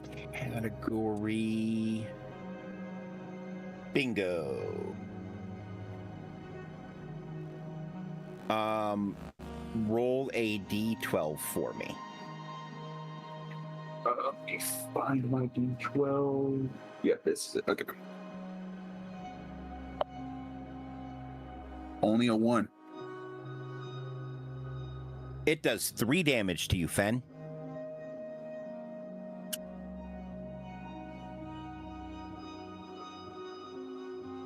As you move away, he slashes across your shirt and vest and digs in with that fucking razor. It's sharpened. It hurts a lot.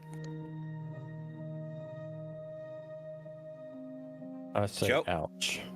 Joe is AFK. Everyone hydrate. Kate says.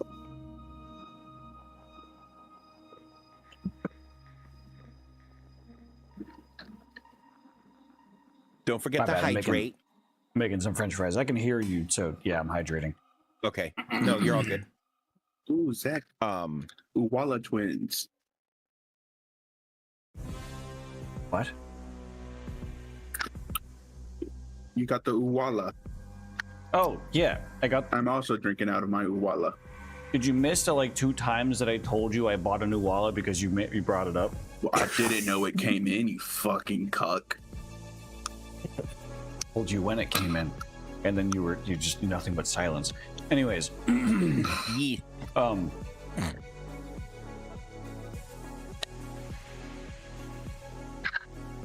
Yeah, I'm just gonna shoot again. Okay. That's probably a good idea. He's Yeah. starting to stab your friends. I rolled a 1. So that's a 2. Do I hit him? If him means Fen, yes. No, I'm kidding. You're fine.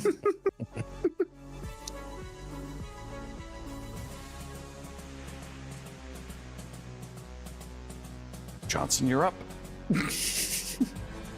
Johnson? Doctor? Doctor? I'm going to pop out my rubber bullet magazine, clear the chamber because you're a cynical bitch, and then put my lethal rounds in. It's a revolver. Oh. Well, I said magazine last time and no one corrected me, so I thought we just had a...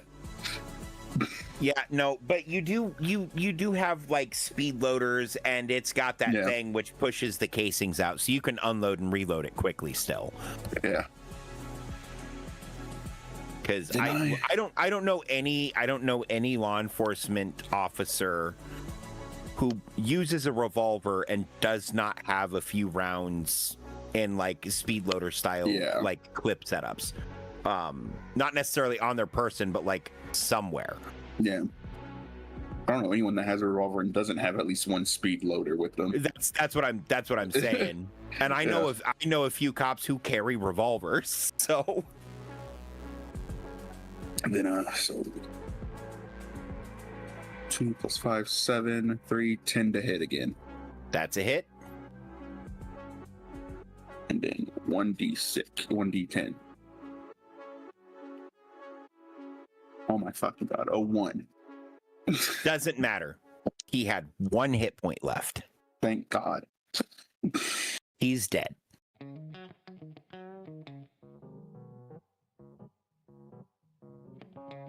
As he Open my soju bottle and I take another swig of it. I rolled a shoot again. as he falls to the ground, he looks at you, Joe, and he says, "But I'm alive at last, and I'm filled with..." And then he coughs up some blood and falls over dead as you shoot him with your gun. I think I was about to say ass. I was about to say he was filled with gas. He's about to shit himself. It's actually joy, and the song switches to a minor key, and it's weird because it's the last word sung in the song for a key change, which makes it really like discordant and jarring, but also incredible. If you haven't seen Sweeney Todd, The Demon Barber of Fleet Street by Sondheim, Tim Burton's adaptation of it to the silver screen is a really, really, really good adaptation. Go watch it. There's something going to crawl out of his brain. There's nothing going to crawl out of his brain. However, you do get an eye on a straight razor that clatters out of his hand and is open on the ground. It is a large antique straight razor, likely from the mid-19th century. Handle is bone, stained dark brown. The blade is abnormally sharp and maintains its edge flawlessly, regardless of use.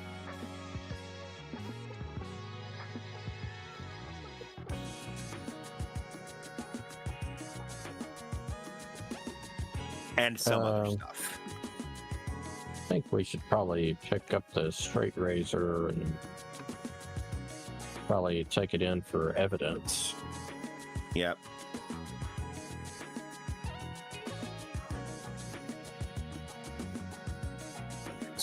Yeah, no, I haven't read String of Pearls. It's on my list.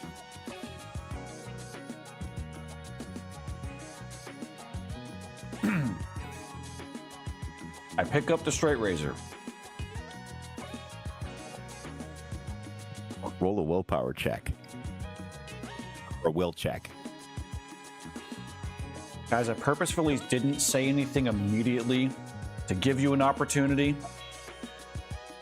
All right. It's so I too just late. roll a d6. Yep. And add your willpower. Yep. Add your mind shield. Uh-huh. And add your luck because of the patch.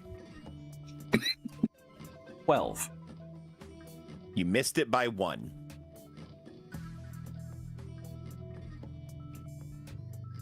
You're I was now literally compelled to sitting attack- here waiting for Luan to say I'm putting on gloves.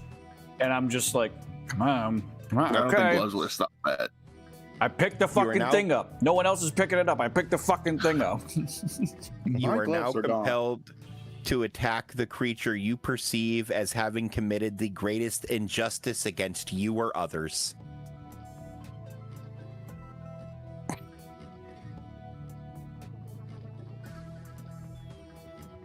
On that note, I need to get some sleep.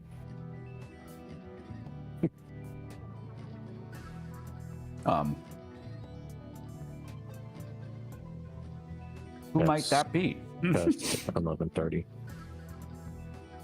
Fair. I apologize. No, it's fine.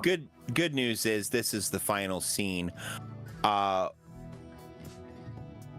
We're going to give you one more check because you would have to think about it. Right? So we're going to give Right. you another check, and you thinking about it because you're kind of a smart guy makes you wonder why you're thinking about it.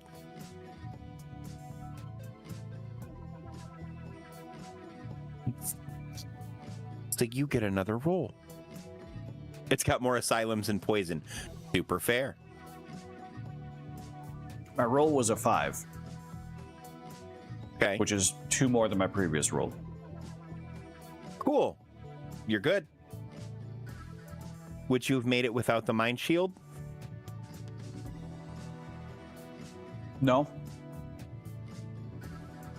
Well, You mind also shield can't is just see the blade anymore. It doesn't exist. the mind shield is also my mind shield is a 3.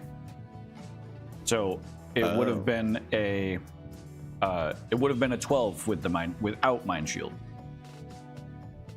The first time or this time? this time. Okay. No, I'm not going to do that. Yeah, you're fine. You do realize that it tried to do something to you, and you should probably stop touching it and maybe put it in a lead-lined box like you were trained.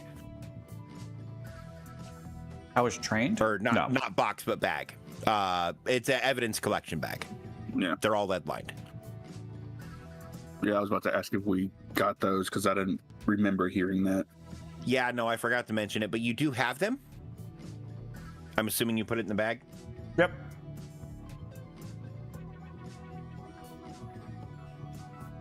Yes, I do. Congratulations. Oh, that was weird. Just some zipping it up. Just nonchalant. Huh. It's weird. I got this strange sensation to cut somebody's throat. I'm not sure who, though. Oh well. Past now.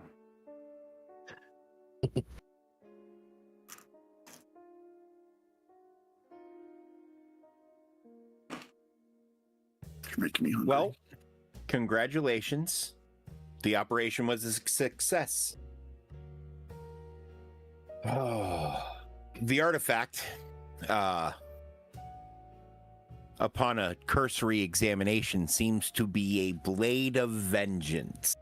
One of a class of artifacts that drives people to kill for seemingly altruistic reasons, though in truth that's never the case. Unfortunate that Blackwood had to die, but I understand the need. You correctly identified the source of the anomaly and secured it before Blackwood could escape London and spread his peculiar brand of madness. Yep. This case proves the most dangerous anomalies are often those that find fertile ground in human trauma.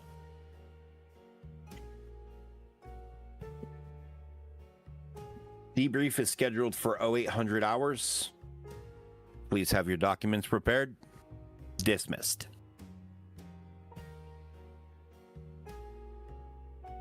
Cool. What did you guys think? That was fun. I think it was fun. Yeah.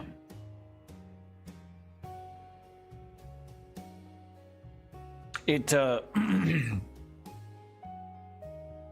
it was definitely very engaging. Like I felt like I had to pay attention to every word. For sure. Good. And this mission, it was kind of supposed to feel like that. Some of them are going to be more cut and dry, right? Some of them are investigations, but I want it to feel like an actual investigation. So hopefully I came close to that. Yeah. For those of you who are familiar with the tale of Sweeney Todd, I hope you enjoyed the inclusion. I remembered it existed the other day, and it gave me an idea. especially since the concept for the character does go back to the mid 19th century and the penny dreadfuls of the time. It is a much older tale than, you know,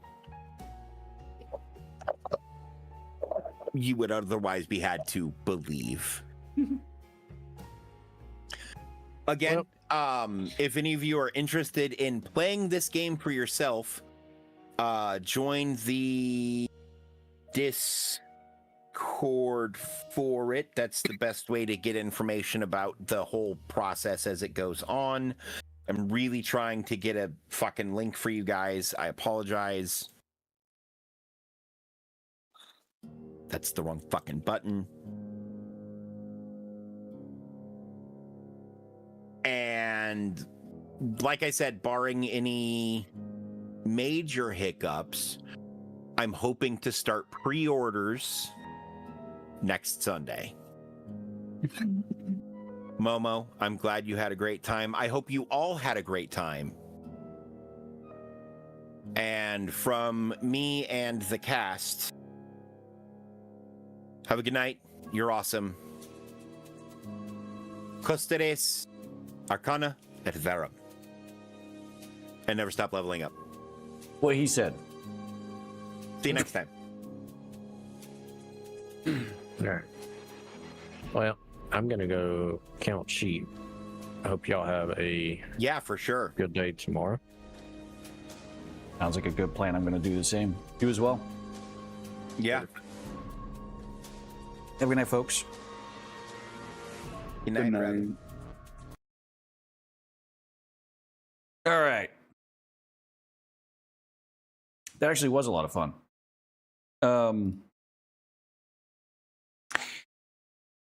Yeah, no, I started taking notes, which is why I was looking up. I have my notepad up on my third monitor because I just started. I'm terrible with names, and I fell victim to the same thing Luan was falling victim to, which is just losing track of who the fuck was who and who said what and where we were at, and just holy fucking shit. So I'm gonna need to get better about note taking. If we do continue to play this more, but I had a lot of fun. That was really cool. I've been telling Dave, like he definitely has something really, really solid on his hands with this. So I hope it genuinely has some good success in pre-orders. But anyways, thank you all for joining me this evening. I should be live next on Tuesday.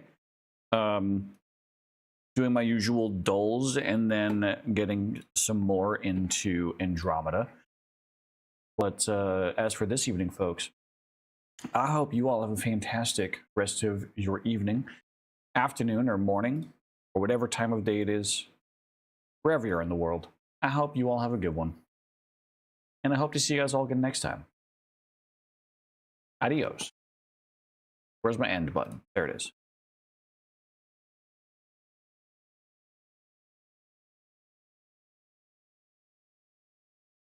I hope so too, Momo. It's going to be a busy week.